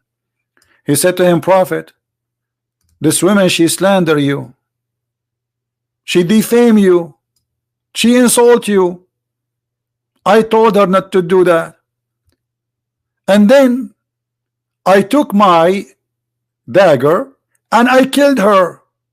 I inserted my dagger inside her stomach, and she was bleeding, showering her child, which was between her legs. And this is why I killed her. And then the Prophet, he's the judge, he's the Prophet of Allah, he is the government of Allah. He said, well, here I bear witness that her blood is for free. She's a woman, she is not even a man. Her blood is for free. And this potato, he will say to me, this is not sahih. It's sahih. Do you see how we get you busted? Or what the women did? She insulted Muhammad. She don't like him. She believe he is a false prophet. The man, he killed her. And look here, maybe the man is lying. Maybe this is not the reason he killed her for. Muhammad, just because he said she insulted you, he said, okay, her blood is for free. So when they say to you, in Islam, we fight only those who fight us, this is what fighting them mean. You refuse Islam. Is it Muhammad, he says, I've been ordered to kill all mankind unless they convert to Islam?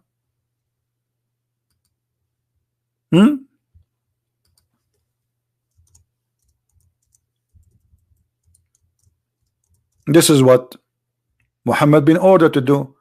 His job is to kill all mankind. Either they convert or they die. It's in front of you. It's not you waging war. You are already in war with Islam if you don't believe in Islam. You do not need to carry a, many stupid people in this world, they think if you attack Islam, they attack you on. This is not true. Muhammad, he sent 3 letters to 3 kings saying convert or else, convert or die. Muhammad, he said, I am being victorious by terror. Let us see the other Muslim who is trying to call us what he want to say.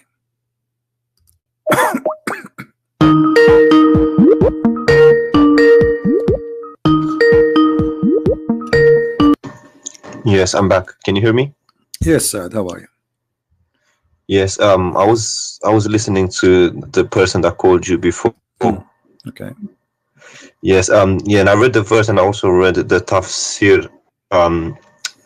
It's if you are completely honest, you can't deny the fact that it's talking about the children of Bani Israel. I am the one who told you that. Yes, and I went to read the interpretation, and Okay. yes, I can send it to you on Skype if you want. Yes, but this is what I said. I said this is about the children of Israel. Yes, I read the tafsir of Ibn Abbas, and it talks about the children of Israel. Okay, so you are repeating what I said. So, and now, what do you think? Yes. What do you think about your prophet taking the side of a man? He slaughtered a woman. She is a female slave, black slave, and he slaughtered her, the Muslim, and just because she insulted the prophet, he said her blood is for free. There's no punishment. What do you think about that? Where is that? Where did you get that from? This is the hadith. The story is written by you Muslims, not by me. Is it on the screen now? Yeah, I will send you the link too. If you want, you can open it and read it. Well, look, I don't want to do what the person before did. Trying to give his own interpretation. If that's what he says. I don't care about the other one, my friend. This is the story. It's in front of you. It's very clear. The man, he killed the women. The prophet, he says, bring him, because he thought it's just a crime. And the man, he stood up and he explained what happened. He says, she is slandering you. She used to slander and defame the messenger of Allah a great deal, and he would rebuke her, but she would not pay heed, and he would forbid her from doing that, but she ignored him. The blind man said, one night I mentioned the prophet of Allah, and she slandered him. I could not bear it, so I went and got my dagger, which I thrust in her stomach, and I leaned open it. So like, this guy is really want to kill her. He hate her very much for doing that. So he killed her, and her child, actually, by the way, the hadith says in different place where her child was between her legs, and he was showered by the blood. And then what? When the prophet asked him why, look, why she did that, he explained that because she is slandering, she is insulting. What the prophet judgment is, no problem, there's no punishment. Here we go. And that's a sahih. This is sahih. Yeah, here we go. This is the reference in front of your eyes. Mm-hmm. And okay, and who's reporting the story? Whoever report Ibn Abbas. You mentioned to me Ibn Abbas a second ago, so you cannot say he's not good. Yes. Okay, so this is Ibn Abbas. Yeah, well, that's horrible. If that's true, that's horrible. Well, Muhammad, he did more than stories. Muhammad, he split the woman two pieces by tying her legs to two different camels, and she is 80 years old, just because she insulted him too. And was she a kafir or? For sure, she's a kafir. Anyone is a kafir. All people are kafir for Muhammad. Anyone who don't agree with him, say to him, yes, sir, he's a kafir. I'm not going to deny it's true, because have you heard about the Charlie Hebdo case? Yeah, I know about it. Yeah, but this is not a big deal. I mean, this is normal in Islam. The Muslims they do that. My friend, Muhammad, he did that in his time. I don't care what Muslims do, because Muslims can be right, can be wrong. Like today, I cannot judge Christ by me, because I can be a bad person, correct? No, but if you get your teaching from the Bible, so then this is why we don't go after a Muslim doing something. We have to go to the roots. This is Muhammad. Yes, it's horrible what I've read. Okay. I must say, I'm not going to be lying. Why you want to stay as a Muslim then? Why you don't leave Islam? Well, because of my family and stuff like that. So what, your family? I mean, you are a smart person, and it's a stupid religion. It's an evil religion. It's an ugly religion full of lies. So because of my family, I will believe in stupid things. That's not right for you, my friend. You are smarter than this. In my heart, I know that something is fishy. But okay, I can't. My friend, I am not a Christian because my father is a Christian. Absolutely not. I don't care if he's a Christian or not. This is his business, because this is a personal choice. He will go to heaven or he will go to hell. It's up to him. So I'm a Christian because I made a decision that this is the right thing for me. I'm asking you now, just because of your family, they are Muslims, you will stay as a Muslim, but you agree right now with me that this is horrible. Quran is full of miracles, full of madness, stupid stories, flying carpet, The birds who are looking for women who have hair and have no hair in her legs. The ant who said to the ant, Suleiman is going to crush you, and Suleiman, he laughed at her word, but the ant is a mute, cannot even hear or even talk. They you know, creatures, they communicate, but they don't talk. It says he heard her words. So how in the world this can be from God? It's obvious. And you are a smart person who God bless you. He gave you the internet, he gave you a computer, he gave you technology, he gave you things, he gave us a chance, me and you, to meet and talk. So this is a blessing from God that you are in the end of the world, I am in the other side of the world, yet we are talking. This is really an opportunity, might not repeat again. So I'm asking you, as long you agree that this is a garbage cult, why you stay there? Just say I am out. Yeah, well, I have a Arab friend who explains things to me. He reads it in My Arabic. friend, your friend is not a friend, because he's a friend. He should be honest with you and tell you the truth. You just told me, he told you that the backbone means something else. He is not a friend. My friend is the one who honest with me. It doesn't matter what I'm talking about. Anything else, he is not a friend. Yeah, yeah, like I said, in my heart, I know some things are fishy. And, okay, in your heart, something is fishy. So now it's not in your heart. It's in your brain. I'm not gonna be like you know, denying things that are so true or give my own interpretation. Like I heard the person before you, he was trying to make it fit with the West, and you know, but you know, if that's what he said, then you just gotta admit it. You can't deny everything I say. I never will say something unless it's true and I can prove it. Otherwise, people will laugh at me. Otherwise, and especially this verse, because even the Christians, they will lose their trust on me. You know, this is, and not only that, and on top of that, I have to fear God, because if I'm lying to you, that's mean I'm not Christian no more. I lost my salvation. So I have no reason to lie to you, my friend. But in Islam, officially, you can lie. Chapter 3, verse number 28. There's tons of verses. You can lie, and you will not be questioned by Allah. Even the Quran says, Allah will not question you for false oath. You can take even a false oath in Islam. In Christianity, Jesus said, say yea, yea, or nay, nay, which means you cannot take an oath. Anything else is from the devil. Those who take oath, they are obviously lying. They jump to say, I will take an oath, because now he's saying to us, I lie all my life, but today I decide to be honest, so I'm going to take an oath. A Christian person should not take an oath, because he should be always telling the truth without oath. So we have a religion saying you can lie, you can make a statement which is a false statement, you can say something in your heart, but in your lips is something else. It's okay. Oh, yeah. And here we go. This is Ibn Abbas, the one you like. It says, I don't like him. I just looked at. Doesn't matter if you like him or not. Who care about it? It's not about liking. We're not taking selfie with him. But this is what the teaching is. It says here that the Muslim who take non-Muslims as a friend, and he is sincere. If he is sincere, he who is sincere. Yes, I know. Yeah. So if you do that, you have no honor, no protection, no mercy from Allah, unless what? Unless that you guard yourself against them, save yourself from them, taking it as a way of security, saving yourself from them by speaking in a friendly way toward them while your heart dislikes this. This is the devil. I know. Your friend was doing taqiyya with you, my friend. Or Tawriya. He was doing taqiyya, exactly. He's trying to protect Islam against your thought. You have a questions? He knew that you have a question. I know. Listen, I know. I come from a Muslim majority country, and I know what the things that were told about Christians, Jews, and unbelievers. So, okay, I'm not going to be here. Where are you from? Are you Arab? I am an Arab. Yeah. Can you hear me? Yeah, I hear you. I said I am an Arab. Yes.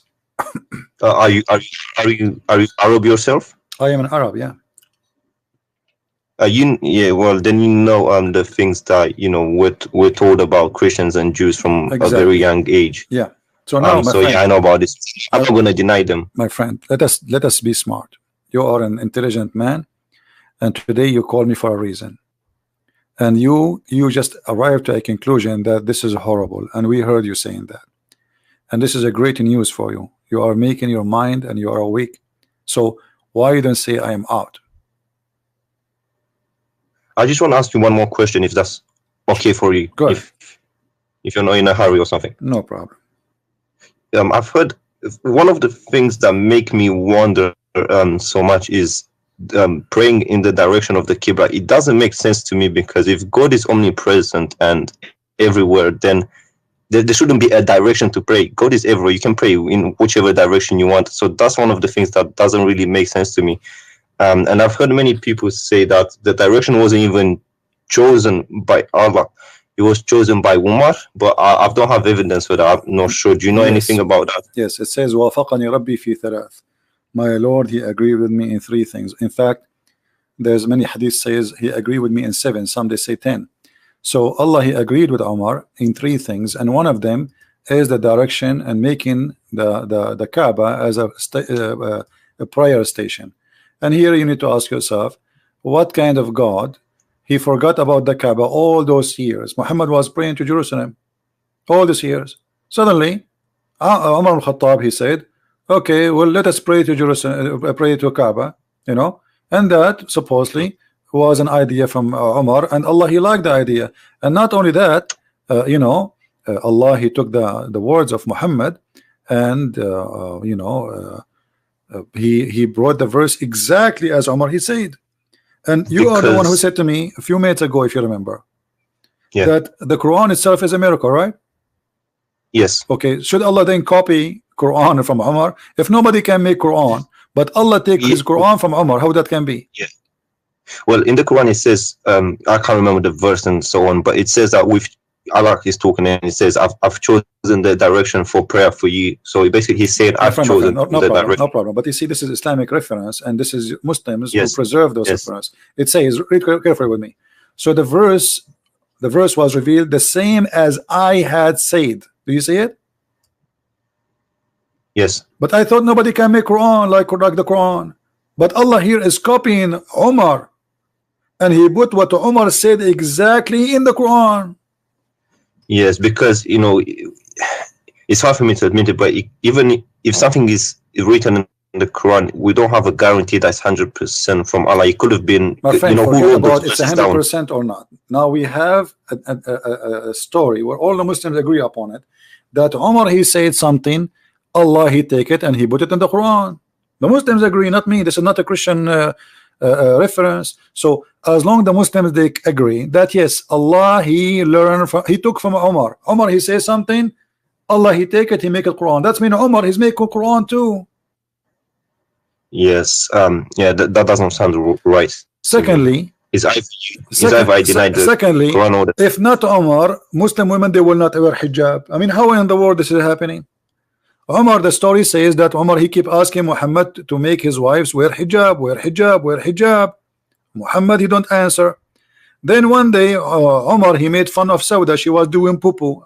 So the reason for the hijab for all Muslim in the world is the poo-poo, the ass of Sauda, and the savage Umar who is making fun of her ass.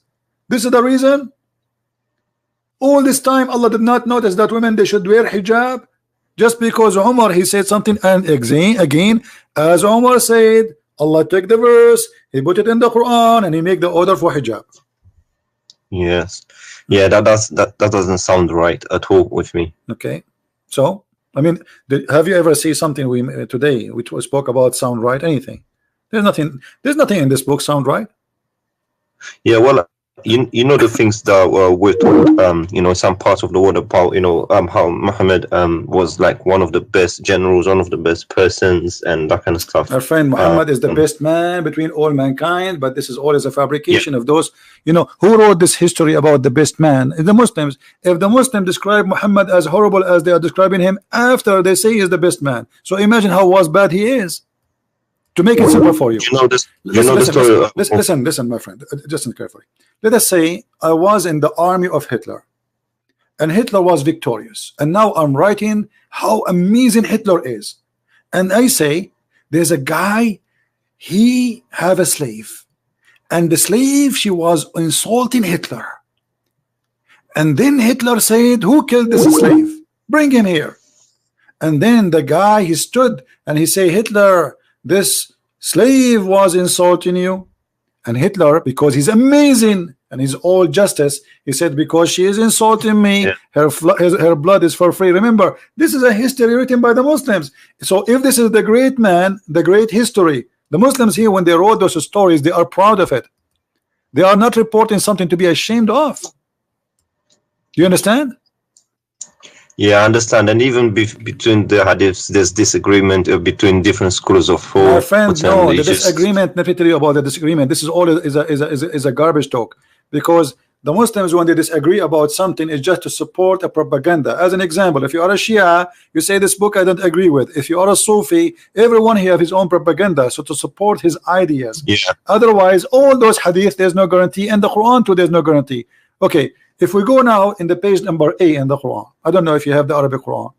It says that this Quran, according to recitation of the following, or Hafs Ibn Asim and Asim Ibn blah, blah, blah, blah, blah, blah. Okay, what is the Quran? There's no Quran. All of this is recitation. Yes. Okay, what is the proof? What is the proof that this is the true Quran? If Asim himself accused by a Muslim to be a fraud. And there's a Quran in Welsh. You know, people in Morocco, they have Welsh or Welsh. I don't know what it's called. There's many Quran. Yeah, correct. But yes, my friend, but I'm trying to tell you that the idea of who support and who agree, this is depend in the propaganda and the agenda. As an example, the king of Saudi Arabia right now, to support his royal family, they push some hadith in the front. Don't go against the ruler. You know what I mean? It's a game. It's just to control.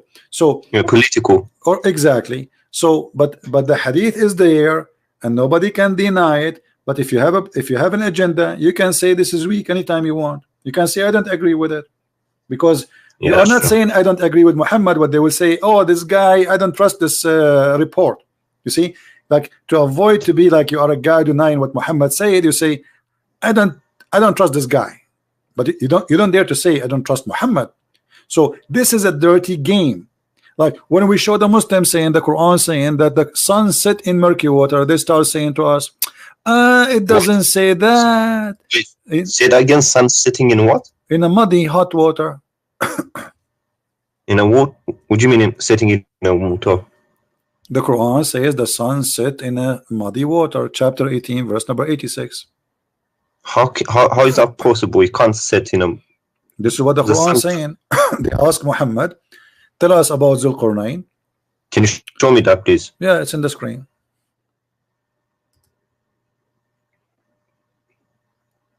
Now, every Muslim who will defend Islam, he will give you his own propaganda answer. Oh, it doesn't say really. This is how Zulqarnain he thought. It doesn't say that. Read it carefully. The Allah is reporting, not Zulqarnain is not talking, saying that when Allah he established for him in the earth. What's Hamia? Hamia mean hot, boiling. Oh. Yeah. So we established for him. They are asking you. They ask you the same as the other stories. You know, they ask you about the crescent moon. They are asking him how the crescent moon happened. So he could not. He have no answer. He says this is for timing, but it's not a question. They are asking him how this happened. How this moon sometime is crescent, sometime it's round, but he have no answer. He said this is for timing. Then they said they're asking you about Zulqarnain, and there is no guy. His name is Zulqarnain. Have you ever heard of a guy that have a name Zulqarnain? The word Qarnain in Arabic mean two horn. Have you ever heard of a human have two horn? No. So the thingy, there was a legend. There was some legends. Yeah, I think I know where you this is Alexander the Great. There's a legend written about Alexander the Great by a Syrian person. A person from Syria. He wrote a story about Zulqarnain, full of fiction, but the person is real, but the story around him is fiction. So Muhammad, he took it and look. He said we established for him in the earth and we gave him all means. So he's a prophet of Allah. And then so he followed the way until when he reached the setting place of the sun. Can you tell me where the setting place of the sun? That's wrong. It can't be scientifically. It can't be. You know, he doesn't have a. But he is saying until he reached the setting place of the sun. This is the one is talking is Allah, not the guy.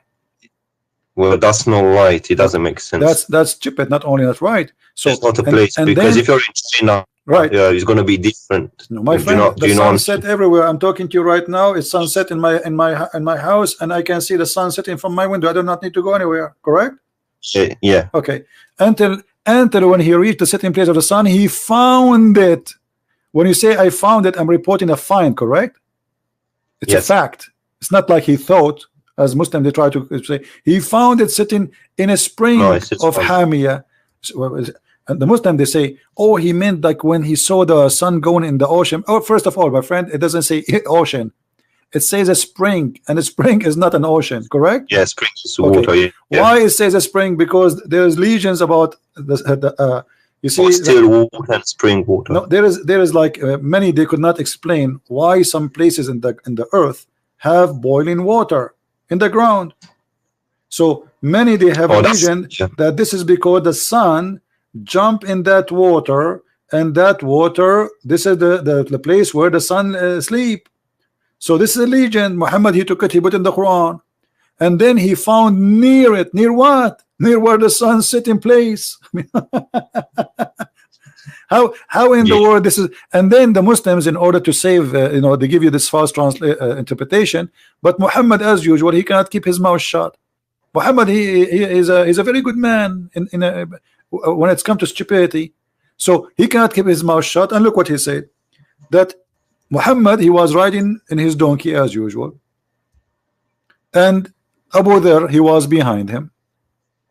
I was sitting behind. I don't understand why you have to lie in order to, because it's a matter of salvation. If you lie about your salvation, you're fooling yourself. Really. Exactly, but that's why because in Islam, my friend, because in Islam it's allowed to lie, so it's a practice, it's tradition, it's religious. So it's good to lie in Islam. There's many Muslim scholars, they are proud about somebody lied to someone and made him convert to Islam. It's not a shame, because supposedly he is saving him. So I was sitting behind the Messenger of Allah, who was riding a donkey while the sun was setting. He asked, do you know where this set? I replied, Allah and his apostle knows best. He said, it's set in a spring of warm water. Do you see it? Yes, Hamia. So why they lie to us? They say this is how Zulqarnain he thought, and this is not what it says. Do you understand? Yeah, things are clear. I don't understand. That's one of the things that kind of makes me wonder. Like, if he clearly says this, why do you have to give your own interpretation? And yeah, sometimes I don't understand it. So after all this conversation, my friend, what do you think? Why you want to leave Islam? Well, to be honest, in my heart, I just I try to like explain and say maybe there's another way, but when you read it, if you're honest to yourself, and a bit intelligent, you don't really have to lie, because you're lying to yourself. If that's what it says, that's what it is. But for me to to go out officially and say that I left it, there's going to be a bit of consequences. Where I'm from is not that easy to say, look, I just left it. So let me understand you. You are saying you are not going to say I left, but in your heart you left. Yeah, I always had one. I always wondered, and even this going in the direction of the Qibla, didn't make sense to me. You are a person who just left Islam, but you don't want to say I left Islam. I got it. Okay, good. Yeah, where I'm from is difficult. I understand. So, my friend, I'm happy for you. You call me to prove to me Islam to be true, and we have the end of the conversation. You agree with me that Islam is a false religion. That's wonderful. Happy for you. Well, if I'm completely honest, I'll have to admit, logically, I'll have to admit that scientifically there are some things that don't make sense. The sun setting again, it doesn't make sense. You can lie, you can say, okay, it's how someone saw it and that kind of stuff, but at the end of the day, you're fooling yourself, to be honest. And I don't want to do that. Because it's a matter of salvation. It's not exactly. So if I have to lie, then I'm lying to myself, no one else. I will let you think. I know you left Islam today. I'm happy for you, but I want you to think about reading the gospel, reading the word of Christ, the Injil. The Injil, exactly, and think about accepting the true word of God, and you will see how amazing the Messiah is. Because to accept the where Messiah. I'm from, I also see Christian people. Yeah, Christian people, they tend to. I'm not trying to say anything bad, but they always tend to be happier and more happier, and also more. They're not that nervous, compared to us. We're always nervous. My friend, you go to the mosque. You go right now. You go tomorrow. Go in the mosque in the morning. Watch the people go inside the mosque. They are fine. They go from the mosque. Everybody is upset. Everybody's angry. You know, it's a place Yeah. where hate is generated. We as a Christian, when we go in the church, we pray for all the world, Muslim, Jews, Hindus, Buddhas, atheists. It is what Jesus said. Pray for those who curse you. Pray for those who insult you, those who they are discriminating you, those who they are killing you. Jesus in the cross, he says to the Jews, when the Jews are screaming at him, your blood is in our hand, he said, Father, forgive them, they don't know what they are doing. This is the difference, my friend. This is why we are happy people to be following Christ, because Christ, he take our anger. Anger is a poison, will kill you. Hate is a poison inside you. You will be the first victim of your hate, because you will never enjoy anything.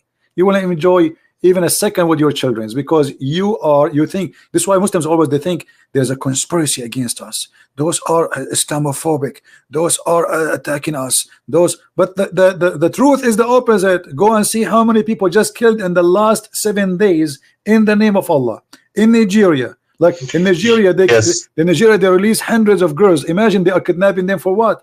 They kidnap them just to rape them and make them have babies. That's all. They want the babies. I raised this issue with my friend, and he said, for example, ISIS, he said those are not Muslim. But then again, if you think about why it, they are not whose Muslims? name are Muhammad, he did the same. Muhammad, he kidnapped the women, he raped the women, and he took their babies. What? You see, if you are following Jesus, how I can say to you, you are not a Christian? If you are following Muhammad, how I can say to you, you are not a Muslim? Correct? Yeah, that's true. And also the fact that, you know, when asked, they say we're killing in the name of Allah, they're not saying any other names. So yeah, if you think about it, the teachings and the things that they're getting from is, you know, from the Quran or the Hadith or whatnot. Correct, my friend. Well, so I'm happy that I have you today. Feel free to call me again if you wish, and if you can let your Arab friend call me, that will be a good challenge. Tell him to call. Tell him, hey, listen. As long you tell him, I'm sure you can do better than me because you speak Arabic. I want you to get this guy. His name is a Christian Prince Busted. Yes, he's from Egypt. No matter where, don't tell me. I don't care. I don't care how big he is, how small he is, how long his beard. All of them, they are the same for me. They will end as they enter. You know, just let him come, and you can ask any sheikh you want, not only this guy. I mean, any sheikh. The bigger he is, the better it is. Trust me, and you will have fun. You will have fun. Trust me. No, you will love it. For me, it's clear. Regardless. But are you coming on tomorrow? So I don't know, my friend. Maybe I have no idea when house. I come. Sometime, if I can, I will be here tomorrow. Subscribe, turn on your notification, and if we are here, you will know. Okay, and I'll let him speak to you. But for me, it's clear. You know, in my heart, I always had doubts and stuff, but now you made them clear. All right, my friend. Well, I'm happy to have you, and thank you for calling. Take care. All right, thank you very much. You're welcome. But you see, he called me to prove to me Islam, and he ended leaving Islam. That's wonderful. What do you want more? We have a Muslim. Prove to me Islam, and he ended leaving Islam. That's wonderful. What do you want more? Mute YouTube, please. Hello. Oh snap! Hello. Hello? Yes. Oh snap! Mute YouTube, please. Is this hello? Christian Prince? Yes. Oh Mute YouTube, please. Mute YouTube.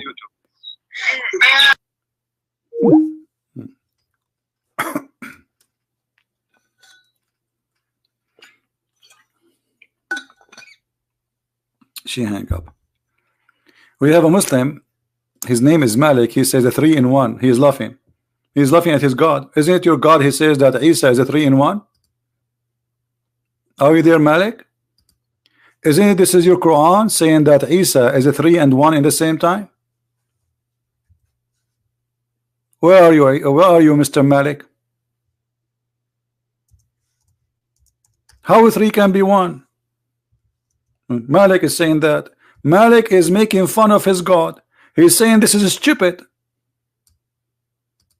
How 3 can be 1? This is stupid, my friend. I mean, who in the world want to believe in 3 as 1 except if he is stupid? That is Allah. Allah saying that Isa is a 3, but yet he is 1. And Malik, you don't agree with Allah. How are you doing, Malik? Yes. Oh yes, hi.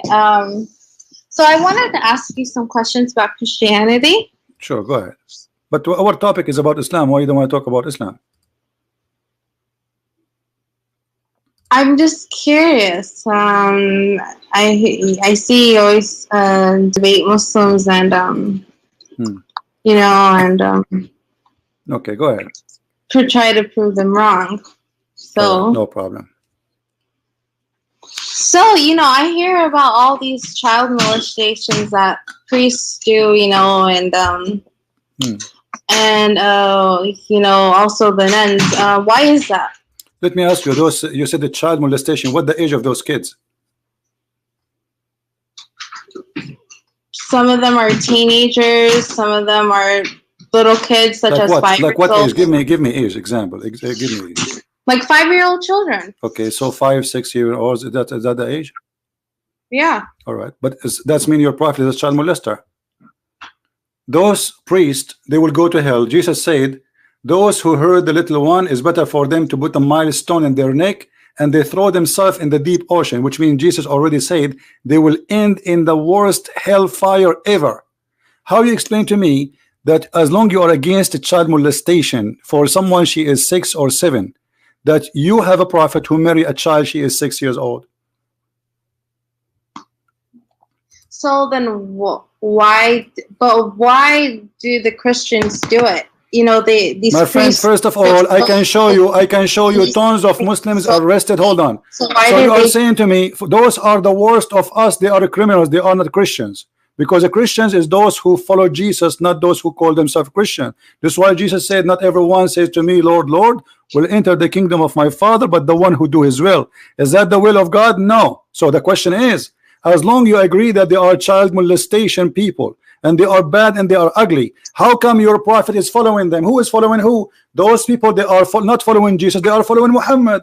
This is Sunnah. The practice of a child molestation is the practice of Islam. He married a child, she is 6 years old. Explain to me, go ahead. Lord.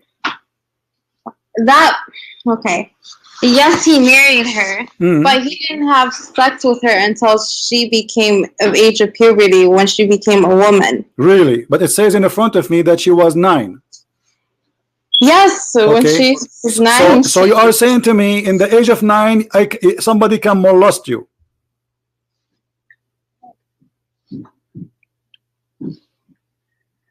I mean, in today's society, it's different. What in today's society? Here we go. See, there's nothing is called today's society, and there's nothing is called in the before society.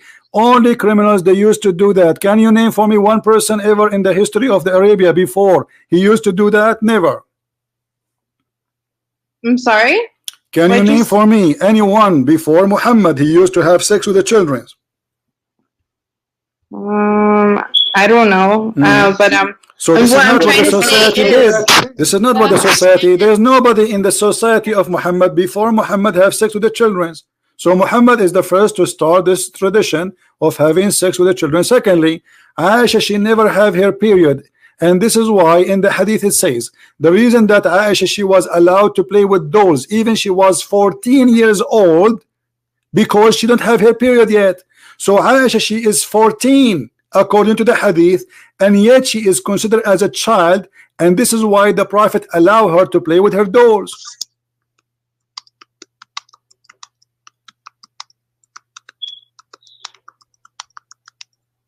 Are you searching Prophet Google?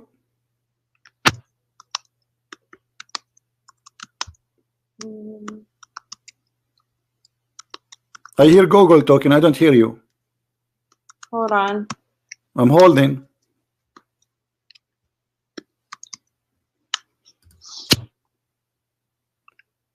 And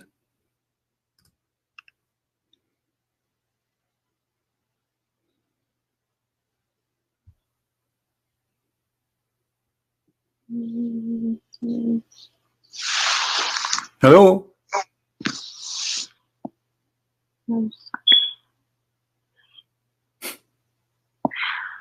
Anyways, like I was trying to say, when like at a certain age, you know, girls were expected to get married.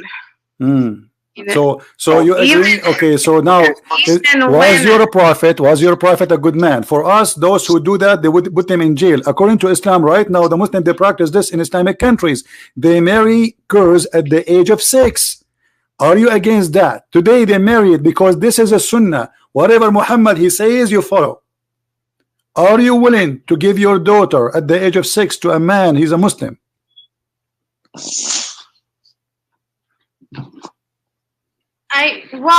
Oh god. Like, oh gosh. What is that? Well, I wouldn't. When she became a teenager, if she wanted to get married, yes, I would allow her to. My friend, with my respect to you, with my respect to you, I said 6 years old. Your prophet, he made it clear that this is everything he do. Muslim, they follow. Muhammad, he pray like this, you pray like this. Muhammad, he marry like that, you marry like this. This is sunnah. So Muhammad, he marry at the age of 6. If a big sheikh like Shabir Ali, he come round and he want to ask for your hand, or Zakir Naik,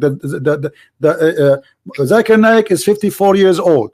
Your daughter is 6 years old, and he came to marry your daughter according to Allah teaching. Are you willing to do that? I would advise her to wait. Oh, you advise your 6 years old to, guys, she will advise her 6 years old daughter to wait.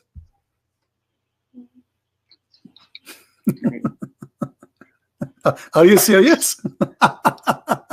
Yeah, which means. But your daughter, she is 6 years old. She don't know even what marriage means. What do you mean you will advise her to wait? No, hold on. You know, when you say I will advise my daughter who is 6 years old to wait, I mean, are you serious? She is 6 years old daughter. She is eating chocolate and she have ton chocolate in her face. This is the girl you want to advise her to wait to get married later? Well. Yeah, I wouldn't want her to get married because she's still a child. But thank you very much. So Muhammad is marrying the children. So as long you are against, so do you consider? Are you saying that having sex with a child is a crime? No, because it's different in that history of time. My friend, stop talking about that time. We are talking about today. You Muslims, you follow what Muhammad he came with the message for all time, not for that time. That's what Muslim says. So Muhammad, when he practiced something, Muslims, they have to follow. Today, 2019, if a Zakir Naik at the age of 54. It doesn't say that girls have to get married at a certain age. It says that even the Quran mentions speaking about divorcing children. Do you know that? Oh my God, no, it does not. Okay, what if we show you to you in the Quran? What you would do?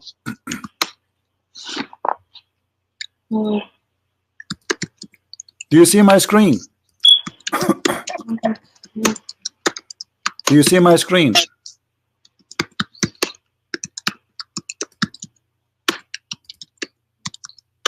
Here we go. Google again. Hold on. Do you see the screen? It says divorcing children. What do you think about that? The Quran have rules about divorcing children.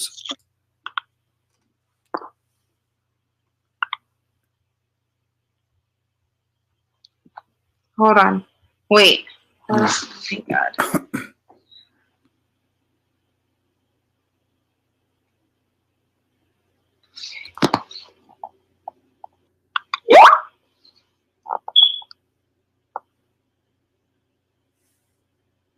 Look, if you cannot. Okay, so in the, it is in the hadith. You cannot force anyone, your daughters, to marry anyone they don't want to. I was talking about force. You can give a child some candies, and she will go with you to the bed. She's a child. She doesn't know what she's doing. What are you talking about? She is a kid. So if a filthy man, he gave a child some candies, he can take her to his home. This is not like, listen, don't tell me you cannot force. Because she's not mature enough. Thank you. So why, okay, she is not mature, she is a child. Why you're a prophet? Let me ask you, why you're a prophet at the age of 54, he chose to have a child in his bed?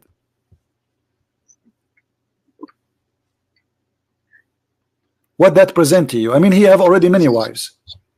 Why he choose? There's many women. They are women, already women, growing women. Choose one. She is maybe 17, 18. You know, child. This is 6 years old. She is 6 years old. How in the world somebody is 54? He go after what he saw in that child, make him get tempted.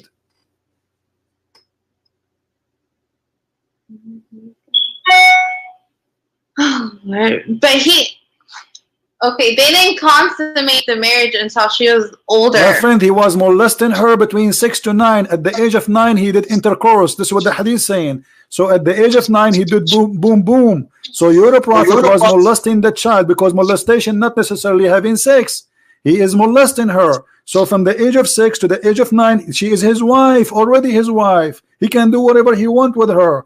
At the age of 9, he did intercourse. He is not engaged to her at the age of 6. He did marry her at the age of 6. So now we have a man, he is 54 years old. We have a child, she is 6 years old. What they share together.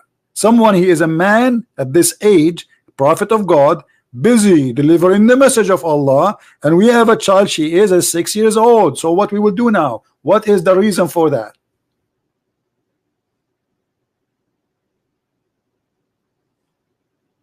Okay, but what about, so it said, you know, Mary was about like 12 years old when she was married My to friend, Joseph. who said that? This and is he was who said that? Who is the stupid? He said that to you. There's nowhere it says that. This is stupid. Secondly, the first baby Mary she have, according to the Quran, she have no man. Are you saying to me the Quran is lying? Because the Quran said women, Mary, she was. Listen, but it says in Christianity. where nowhere in Christianity it says Mary she was 12 years old when she gave birth. This is a lie. Oh, really? Yeah, this is a lie. Show me the verse where. There's nowhere. Secondly, Mary she was a virgin. What merit? According to the Quran, Mary she never have a man. And the first child she have, in order for anyone to have a child, she have to be a woman. A child cannot give birth. So she have to be a woman. This is number one. Number two, the child she have is without a man in both book, in the Bible and in the Quran.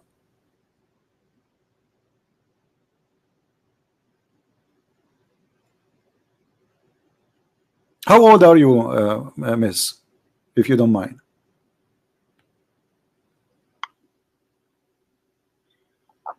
I'm 20. Okay, let me ask you, do you believe that women are half a brain? I'm sorry? Do you believe that women are half a brain? That women are hard to what? Half a brain. I'm sorry, can you repeat that again?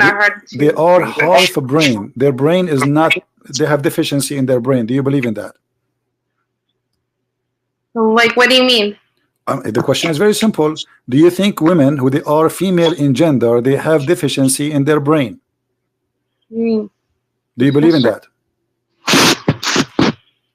I don't know. I mean, like, men and women think differently, and this is not a question. I'm talking about deficiency. Do you know what deficiency mean? I think you speak English better than me. Deficiency, it's mean they have something wrong in their creation. Their brain is not functioning correctly, correct? That's what deficiency means. So when I say deficiency in the brain, that means they have deficiency in the brain. Do you agree with that?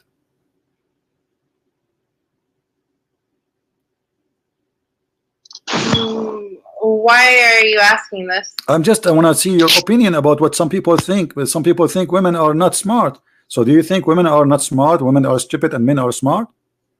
No, You don't agree, right? I agree with you. I don't believe in that. Their own way. Okay, so women, they can be smart, right? Women, they are smart, not stupid, right? Yes, one of the greatest scholars in Islam, you know, it was Aisha. Aisha, she was a scholar, guys. Did you take this? Aisha, she was a scholar since when? She was the first. Listen. Okay, I want you to read this. Your prophet saying that most of women, they will go to hell because they have deficiency in their brain. What do you say to your prophet? What are you talking about, man? Here we go. It's in front of you. Where did you get this idea? It's not me who get the idea. This is in your book. It's in front of you. Read the story. It's in the screen. Read it for us. Go ahead.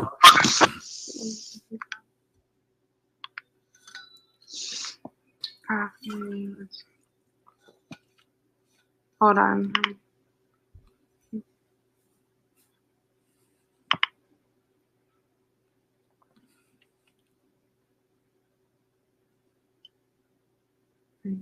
Yes. Okay, what are you trying to show me? I'm showing you that Muhammad, he claimed that women, they will go to hell, most of them, because they have deficiency in their brain. I will give you the link. I will give you the link so you can read the hadith. I just see you. I just see the. I guess some hadith that you're trying to show me that when she got married, I don't see anything refresh your YouTube. I just sent you the link. You can open the link in Skype. I send it to you. Muhammad, he says, he saw a bunch of women. He says to them, give it charity because majority of you will be in the hellfire. A woman among them, she said. And why is that, Messenger of Allah? He said, because you are cursing so much, meaning you are ungrateful toward your husbands. He said, and I have not seen among you any of those lacking in intellect and religion who are more difficult upon people possessing reason and insight than you. So Muhammad, he think that women, they are the most stupid people ever, and they cannot process any information, and they cannot incite anything. They are really, really, really stupid. That's what he's saying. And he said this is deficiency in your brain, and this is your so this is the deficiency of a woman according to your prophet. Your brain is not functioning. And he said you have deficiency in religion too because you have your menses. So what do you say?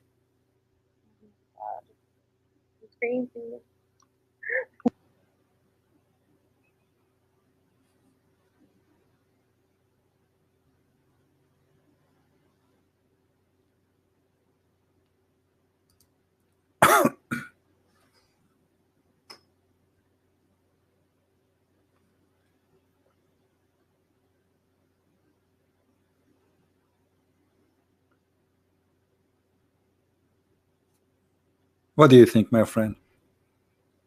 I'm happy, by the way, that you call me, and I apologize if I'm a little bit screaming or etc. But I get excited when somebody, I help. When I see people I'm helping, I really get excited.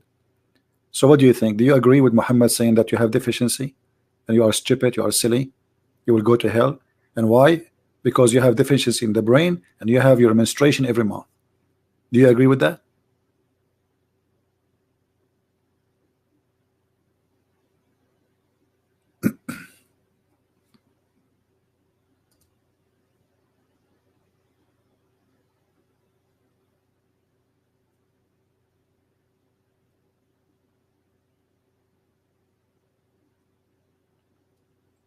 Are you okay?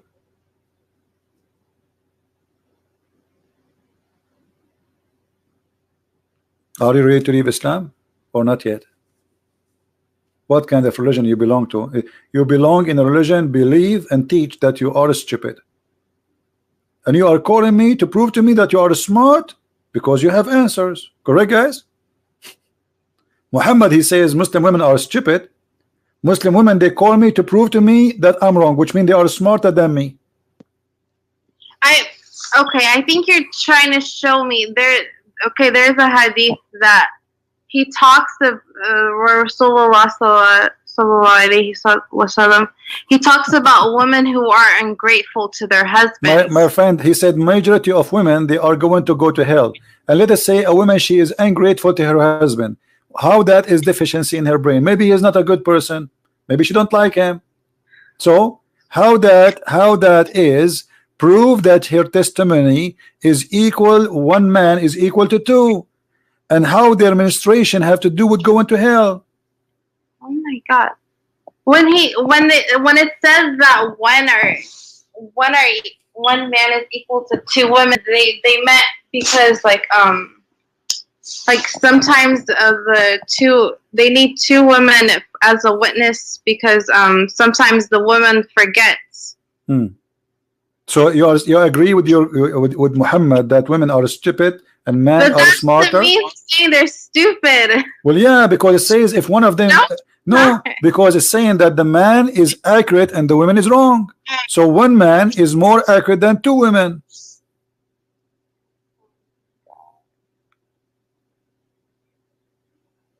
This is what it says. One man is more right than two women. So two of you, you need now to ask another sister to call me, because two of you are equal to me. You alone is half. It doesn't mean that one man is greater than two women. It's not saying it says that okay, it doesn't say in the Quran that the man he can beat you because he is maintainer of you and because you are stupid. That's mean he can correct you, yes or no? No, it does not. Okay. It does not say that. When you read the hadith, no, you have to read the hadith too. You can't just read Quran and make these claims. You have to read. My friend, here we go. I'm reading the hadith and reading the Quran. The Quran in front of me. It says that the man he can beat you. Here we go. Chapter 4, verse number 34. And the man is in charge of the women. Why is in charge? Because you women, according to Islam, are stupid. Men are maintainers of women. That's supposed to take care of them. Okay, how they take care of them? By beating them. Read the hadith. Read the Quran. They are the one who will correct you, which means they are the one who can make a judgment if you are right or wrong. He is your God. He is the one who school you. He is the one who admonish you. He is the one who beat you. When the man he have all those things in his hand, that's mean he is the one is right and the women always wrong. Can a woman beat her husband in Islam if he's wrong?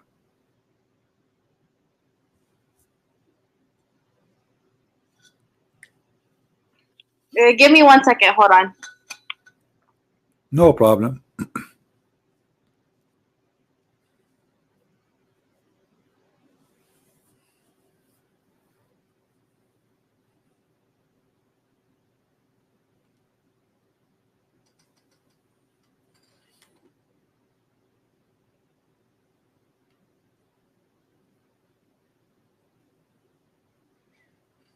Your Google is so slow.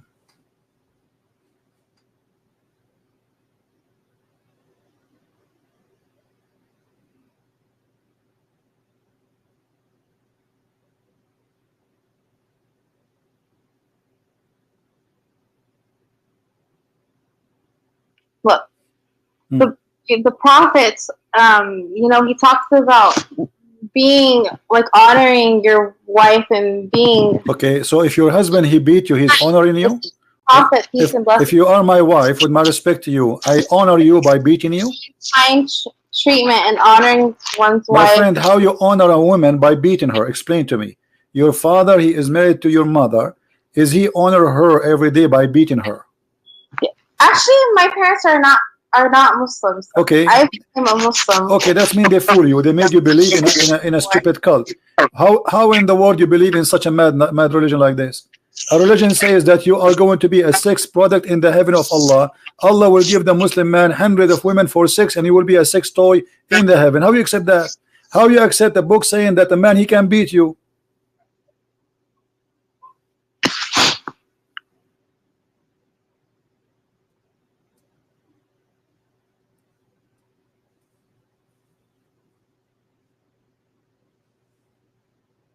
How in the world a woman believe in such a mad cult like this? A man who is a child molester. You are against child molestation. By the way, I can show you 1 million imam molesting children in the mosque. It's all over. But your prophet is the first child molester. How you believe in a book says the man he can beat you? Why? You are in America. If you live in the USA, if you beat a dog you go to jail, which means Muslim women, she don't have right of a dog in America. If I beat a dog in America, I go to jail. In Islamic countries, according to Islam, if the husband beat the wife, he is doing his right. A dog in America is more protected than a Muslim woman. This is the truth.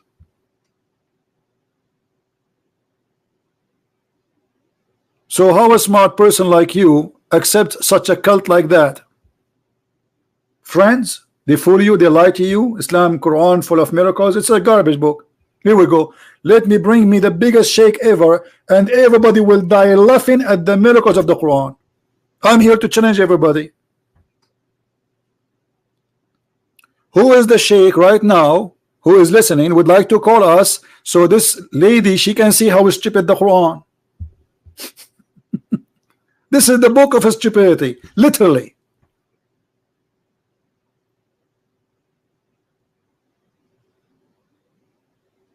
Are you there, my friend?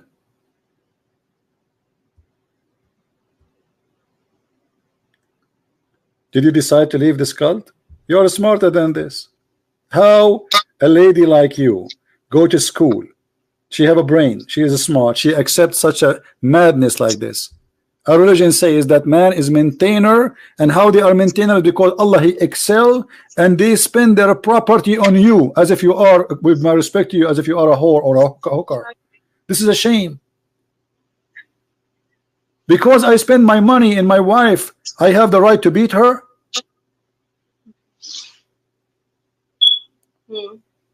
You are not for hire, you are a wife. But because in Islam you are for hire, he can have 4 of you. Are you preparing yourself that your husband Ahmad is going to have 4 wives like you, and then by one word send you text message he would divorce you and he will get a new brand new 4? How a woman in the year 2019 accept such a cult?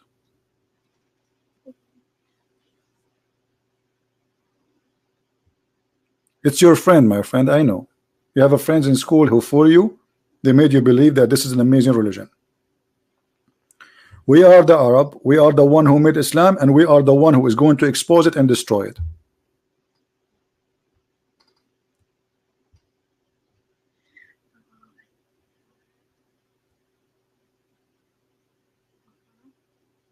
Okay.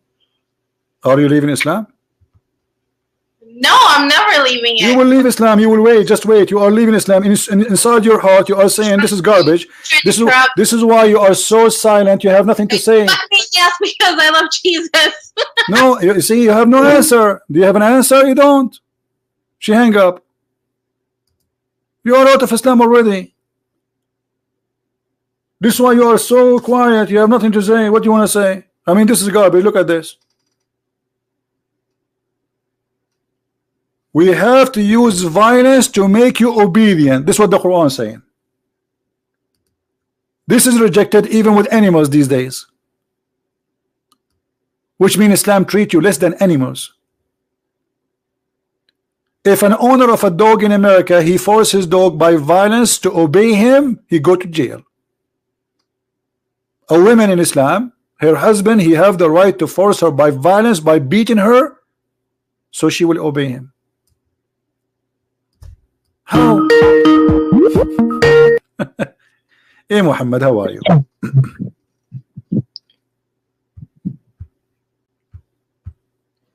Go ahead, Muhammad. Are you there?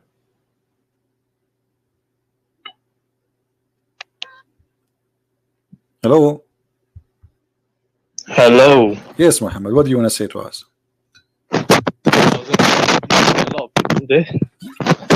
Don't move your microphone. It's making bad noise and we are losing you. Don't move your microphone. It's making a bad noise. Is it better now? Don't move it. Okay, go ahead. What do you want to say? Yeah, you deceived the other guy. You said the Qibla was invented by Umar anhu, but it doesn't say Qibla. It says Maqam Ibrahim. Okay, so what is it? Okay, hold on. Do you agree that Maqam Ibrahim is the direction of the prayer? No, it's not the direction of the prayer. It's the place where Ibrahim Islam stood, and then he built a Kaaba. Okay, and so this is the Kaaba. So Maqamu Ibrahim is the Kaaba, isn't it? Ibrahim supposedly is the one who raised the walls of the Kaaba. Maqam Ibrahim is not the Kaaba. That's very. What is Maqamu Ibrahim? What is Maqamu Ibrahim? Maqam Ibrahim is somewhere. It's the station where he stood on. That's what it is. The station. Okay. The station he stood on. What is that station? It was I think it's a rock or something, and then he stood on it and then he built the Kaaba. Does the Quran say is take from the station of Abraham as a place to worship? Yes or no? Say it again, sorry. Does the Quran say is take the station of Abraham as a place to worship? Yes or no? it says وَاتَّخِذُوا مِن مَقَامِ إِبْرَاهِيمَ مُصَلَّى. Take as a place of prayer. Okay, what is that? That's near the Kaaba. It's not the Kaaba itself. Okay, so are you saying before that nobody was praying near the Kaaba, right? They pray near the Kaaba. What's happening is hold on. No, if Abraham was standing near the Kaaba, was praying in which direction? When he was building it, he wasn't praying, was he? This is another question. Abraham was standing near the Kaaba, you said, and he was praying. He was praying in which direction? He wasn't praying at the time of building. This is another question. He was praying in which direction? When? Which direction he was praying near the Kaaba? Where? Who is facing what? You're just facing the Kaaba. Thank you very much. Wait, what are you talking? You haven't made any. So you are saying he did not ask them to face the Kaaba, but just do what Abraham do and face the Kaaba. No, I'm saying you quoted the hadith. In the hadith, you said that Umar anhu said face the Kaaba, which was incorrect. Umar never said I want to face the Kaaba. He had a desire that people pray at the place where Ibrahim Islam stood. That's okay, what and what is that? What does that mean? Are you saying to me, but that's mean nobody used to pray there in the time of where Abraham he stood, right? Yeah, no one had a specific place like that to pray. There's no specific. Read carefully place. the verse with me. This is the verse. Read the verse for me. 1 minute. Let me open YouTube.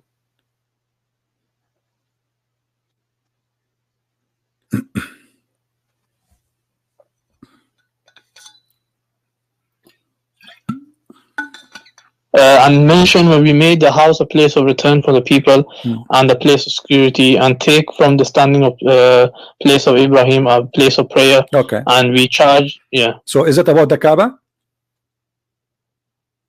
No, this is regarding the Maqam Ibrahim. No, hold on. No, it says, and we made the house. What house?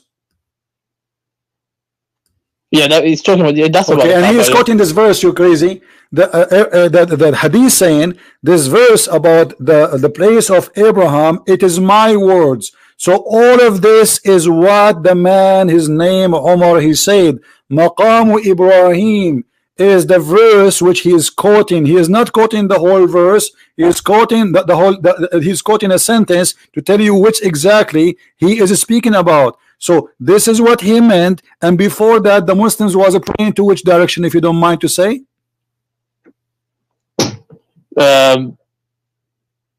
What do you mean? They already prayed? Before this verse came, the Muslims were praying in which direction? They already prayed towards the Kaaba already. No, they were praying to Jerusalem. No. Allah says in Surah Baqarah, Allah says, قَدْ نَرَى تَقَلُّبَ وَجْهِكَ فِي السَّمَاءِ. We have seen you facing the. After that, that's the time when the Kaaba was changed. The Qibla was changed. Your prophet was praying to Jerusalem until what year? Until I think it was when after the migration. Okay, you are saying to me this is happened in the chapter of Al-Baqarah, right? Yeah, Surah Baqarah. Yeah. Okay, isn't this is Al-Baqarah too? Yeah, this is So? Yeah, so it's the same. So Muhammad is confused where he to pray, and this is funny. Why he is confused about where to pray? And Muhammad was praying to Jerusalem. Can you tell me why Muhammad praying to Jerusalem? That was Qibla. That was no. Show me the verse. It says, "Hey Muhammad, pray to Jerusalem." The Prophet knew already from Revelation. How he knew? Okay, show me where he knew. Like I knew. Okay, when I say I knew, I'm a man. I'm a human. I'm not God. Where Allah says to Muhammad, pray direction of Jerusalem. We know from the hadith where the Prophet said that he used to face Jerusalem. I know that. This is another question. Where he knew? No. This is tradition from who? From the Jews? Of course, Allah revealed the revelation to the Jews as well. Okay, show me where Allah revealed to Muhammad to pray to Jerusalem. Yeah, just by the mere fact that he was praying, that shows that was revelation. He already hold on, guys. Muhammad, he prayed to Jerusalem, but he did not need a revelation from God. So why he's God? He has it in his knowledge. That's it. What do you mean he had in his knowledge? Muhammad is born with knowledge about revelation? No, Allah reveals to him knowledge. Okay, as long as he revealed to him knowledge, how he revealed it? He gave him Quran. The Quran is not the only knowledge Allah reveals to the Prophet. When Allah revealed to him, he revealed to him what? Words? Or he what revealed to him? Not just the knowledge. Sometimes he reveals so what the knowledge. Is like he smelled something coming from Jerusalem, he starts sniffing and he decide to go towards. When you say knowledge, what does that mean? You don't know what knowledge means. Okay, I do not know, because you are saying to me knowledge is not Quran, knowledge is not Allah speaking to him, knowledge is not Jibreel telling him, because it have to be one of those.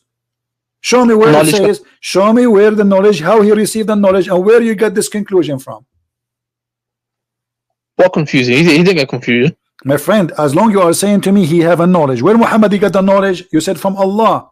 How Allah said the knowledge to him?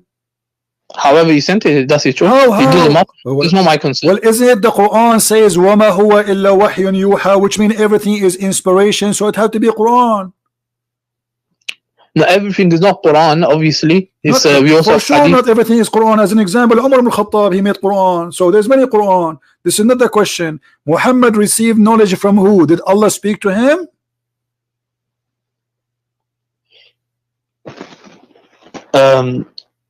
Yeah, so Allah told him. Allah told him that He gave him the knowledge somehow. Either it could be through a dream, it could be through. Okay, show me the story. Don't tell me could be. Don't tell me. Do you believe in the religion of could be, or you believe in the religion of for sure? Yeah, I'm saying this information. Okay, don't tell me. Don't tell me then could be. No, don't tell me. I'm saying it doesn't matter. It doesn't matter. No. It does matter. I'm asking you a question. This is about God. What if somebody fabricating a story does not exist? So when you say it doesn't matter, that means it doesn't matter if Muhammad is a prophet or not. It doesn't matter if he's saying the truth or not. It doesn't matter. So when you say Muhammad was praying to Jerusalem, should you ask yourself why he prayed to Jerusalem and where Allah he said that to him? I already told you the hadith says that used to be the Qibla. So the Prophet already told us. My friend, why it used to be the Qibla? This is the question. You are not giving the answer. Why it used to be? Yeah, why it used to be the Qibla? What is the reason? It was a mosque that was built by one of the prophets. Okay, let me show you something. Do you see my screen? Yeah, 1 minute. Okay.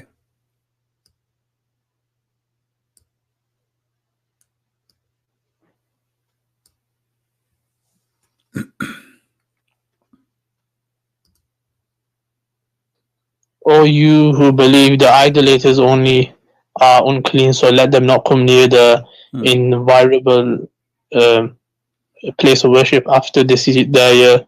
If you fear poverty, Allah shall preserve you. So yeah, what about that? Okay. What happened after that? What do you mean? No, non-Muslim cannot enter the Mecca, right? Yeah. Okay. Which year Muhammad he controlled Mecca? Which year he controlled it? Yeah. I think it's 9 years after Hijri or 10 years or something. What? Give me a year. What year?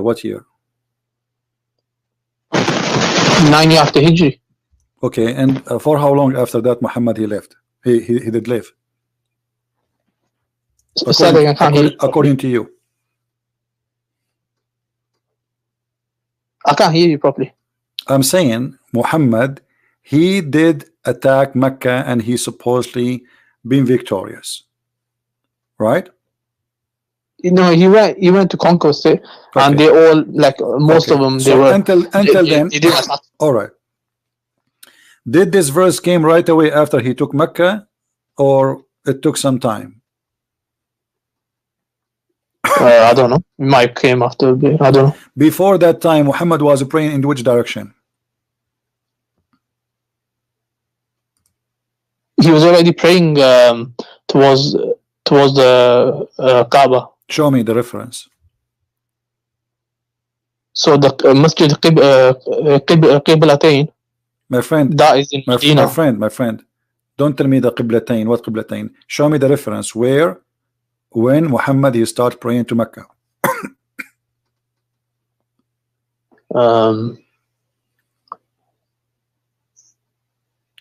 Yeah, I don't have it to hand at the moment. Okay, I will give you time. Maybe you can call me tomorrow or next year.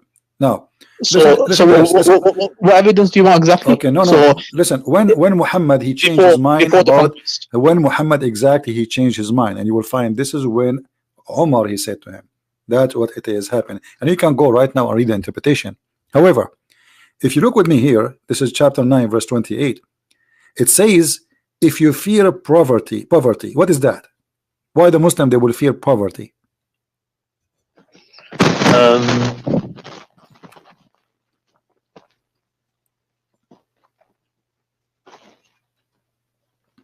Yeah, because obviously there's going to be less people to trade with them because you're going to be expelling people from land. Okay, what is the solution for that? Allah will give his bounty, isn't it? He will give them what? His bounty. Bounty? What bounty mean?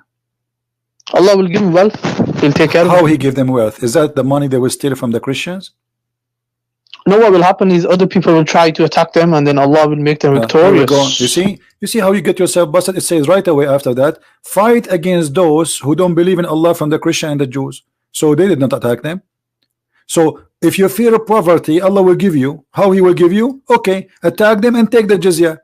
And this is exactly what happened that Omar he said as a solution, that we are going to force everybody to pray to Kaaba, not to Jerusalem, and everybody have to do Hajj to Kaaba to make money, and the Kaaba became a business. So Allah he gave them money from two sources, forcing people to do Hajj, as it used to be before. People come to do Hajj from everywhere to the Kaaba by the kuffar like Muhammad, and after Islam is the same. The Kaaba before Islam is the same as the Kaaba after Islam. We bring people to do Hajj, go around the Kaaba, kiss the black stone, and give donation. So they broke they broke the treaty many times. That's why they were. My friend, they have no treaty. Muhammad he never had a treaty with any Christians. What treaty? He's attacking. He had a treaty with the Jews. Listen. There's no. The Jews. This is another lie. However, look at it says, attack those who believe in the following. Not because they are breaking the treaty. No, it says why to attack them. And by the way, do you know that the Tawbah is the last chapter Muhammad he received in his lifetime? At the end, At-Tawbah is the last one. Yeah, this is the last one. Oh, okay. Okay, it says fight against those who don't believe, not those who fight you. Read it. Yeah, like I say, it's a description of because they don't believe in Allah on the last day. That's why they're attacking the people. But they aren't attacking anyone. Stop lying. It doesn't say they're attacking. No, it says no. You mentioned they are refusing. No, because they are. It says here because they are worshiping a guy. His name is Israel as a son of Allah, and the Christian they say the Messiah is a son of Allah. However, neither the Jews, neither the Christian believe in Allah, and the Jews they don't. Then nowhere we can find the story of this guy Azir, not Israel. This is false translation. Uzair, he is a son of Allah. The Jews don't believe there's such a guy. It doesn't exist. And then he says why? And because of that, and they take beside their Lord their rabbis. So this is the reason to kill them. Now listen. Listen. I don't want to waste my time. You said to me that when Omar he says take from the location of Abraham Musalla, he don't mean the Kaaba, correct? Yeah, 100%. Okay, do you Muslims pray only where Abraham he stand? We pray from every area, so every section. But the Quran, according to you, says you pray there. The Quran is when the desire Umar had this, and then the revelation came down. My friend, don't play games. Don't play games. You said to me that this verse here is speaking about take the location of Abraham where he used to stand. This is what you said, correct? That's mean this is where the Muslim they should stand, nowhere else. You cannot stand around the Kaaba. You have to be in that place only. This is what you're just saying. No, it doesn't say only. It says just. It says that. No, it says that because according to you. It doesn't say only. I agree with you. It doesn't say only because it's not about what you are saying. But now you are the one saying it is only about the place of Abraham. When I ask you, when Omar he said that Allah he sent, as I say, take the station of Abraham. What is the station of Abraham? It is the Kaaba. It's not the Kaaba. You said no. You said the station of Abraham is not the Kaaba. Of course it's not. Okay, that's mean you have to pray. Hold on. That's mean you have to pray. If this is not meant the Kaaba, that's mean you have to pray only standing in the place of Abraham, and before that date nobody stand there. Yes? No, you're not making sense. This is supposed to be for like, you're not making sense because if people they are praying, okay, let me make it more simple. Was people praying before that date in the station of Abraham? They might have. They might be. Don't you mean have? Yes or no? Virtue. No, the difference is there were no special virtue. They weren't commanded by Allah. You know, it's good to pray here or take it as a place of prayer. They just prayed it because it's just there. Okay, so now when Allah he says, take it from the station of Abraham. How many meters far away from the Kaaba, the station of Abraham? About 10 meters, maybe something. 10 meters, guys. Allah he says, pray 10 meters away from the Kaaba. This is what you're saying to us, right? Yeah, but it's not specifically talking about the Kaaba, is it? Then you was incorrect. You just go, you eat it.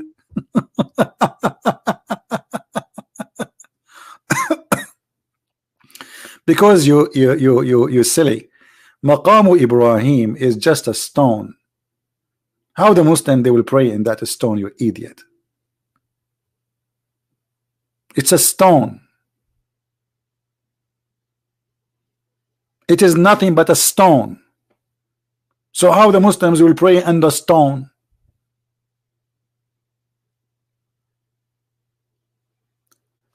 Take the station of Abraham, take the place where Abraham he used to pray for. Do exactly as Abraham, because Muhammad he forsake the tradition of Abraham all this previous time. He was not praying to the Kaaba, he was praying to Jerusalem. And according to Muslims, this is the tradition of the Abraham. He pray in the direction of the Kaaba, and he have a stone. He stand on it. This is the maqam. It's not even a place. It's not even a building.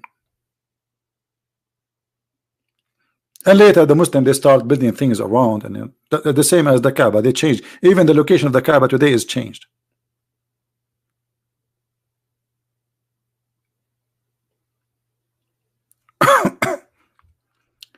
They have no idea what they are talking about. Secondly, let us say Abraham he says he is not talking about the Kaaba. How in the word Allah he take Umar words and he made the Quran? Let us say this is not about the Kaaba. This is about ice cream. Ice cream. Umar said, take ice cream as your best food. Allah he take the statement of Umar, he make a Quran.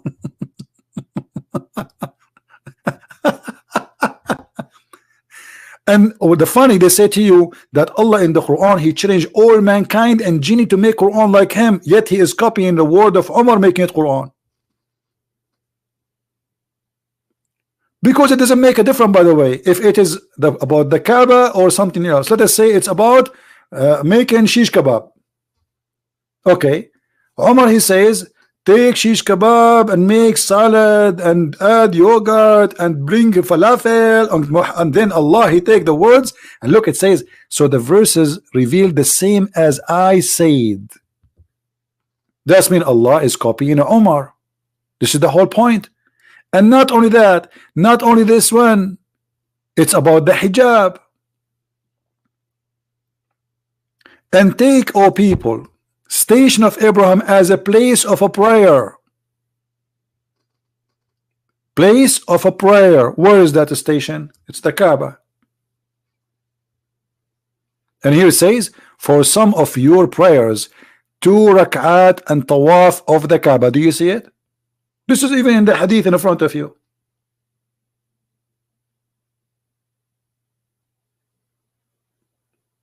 So before that time, they are not doing that. They are not going around the Kaaba. So what he is saying, do what Abraham he used to do. Who is the one who made the order? Umar. Allah he take it, he put it in his pocket.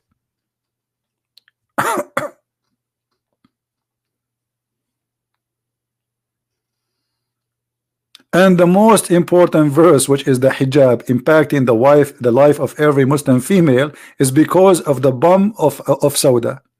Sauda, she goes to do poo-poo. Omar, because he's a savage man, low-class man, he make fun of the woman who is doing poo-poo. So what he said to her, Arafnaki ya Sauda. What a filthy man. Imagine your wife, she go to do poo-poo at the dark, and your friend, he go after her, he says, hey, we notice you, Sauda. Huh? We recognize you, Sauda. This is the reason for the hijab to come? Because the woman, she was doing poo-poo? And look how evil he is. He flirt with the wives of Muhammad, and then he go inside the house, he said to the Muhammad, tell your wives, man, to cover themselves. I mean, come on. He's just trying to cover himself, like, okay, they would tell him that he was flirting with us. He's telling him, I am looking at your women. Allah Messenger, ask the ladies to observe veil. But Allah Messenger, he did not answer, he did not care. And then he keeps saying that.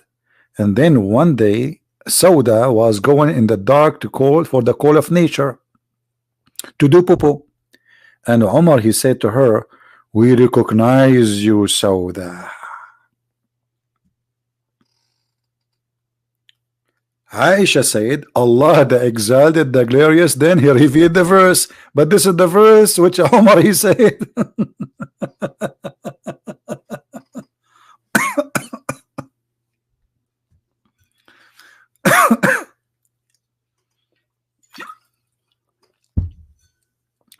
What a crazy cult. And actually, Muhammad, he said, if there is a prophet to come after me, that will be Umar, because Umar, he got him busted that he is a liar. Do you know that? If there is a messenger, if there is a prophet will come after me, that would be Umar. Why Muhammad, he says that? Because Umar, he got him busted. He's taking his words. So Muhammad now is telling Umar, you know what, we are in the same fraud. Okay, I'm going to tell people, he's preparing himself to believe that you can say, you can claim later that you are a prophet. If there is a messenger to come after me, that will be Umar. Let me see if I can find the hadith in English.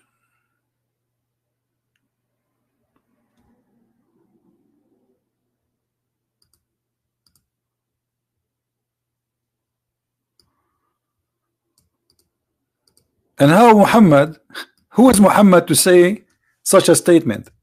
You see, the Muslim, they say Muhammad, he have a knowledge. The Messenger of Allah said, if there was to have a prophet after me, it would have been Umar ibn al-Khattab. Why? Because Umar, he got him busted, he is stealing his words. As simple as that. And what is the qualification of Umar to be a prophet? Because he's a prophet already. He says things, it can become Quran.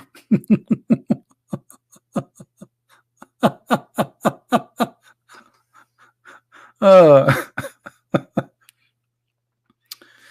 boy. All right, guys, I'm losing my voice. We are here for a long time. This is a long video. Those who download, you can cut them pieces. We have many calls today, and I hope those who you know, we have at least one Muslim left Islam. That's wonderful.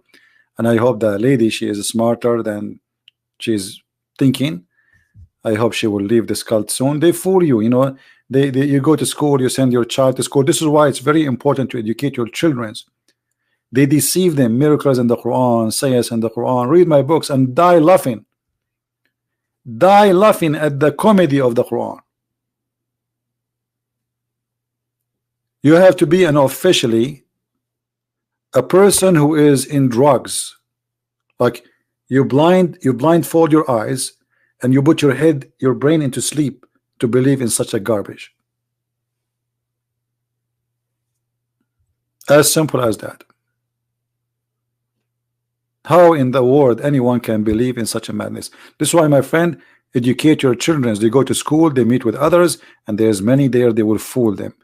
Schools can be very a good place for education, but it can be a place where your children learn drugs, have sex around, you know, get AIDS, learn how to smoke.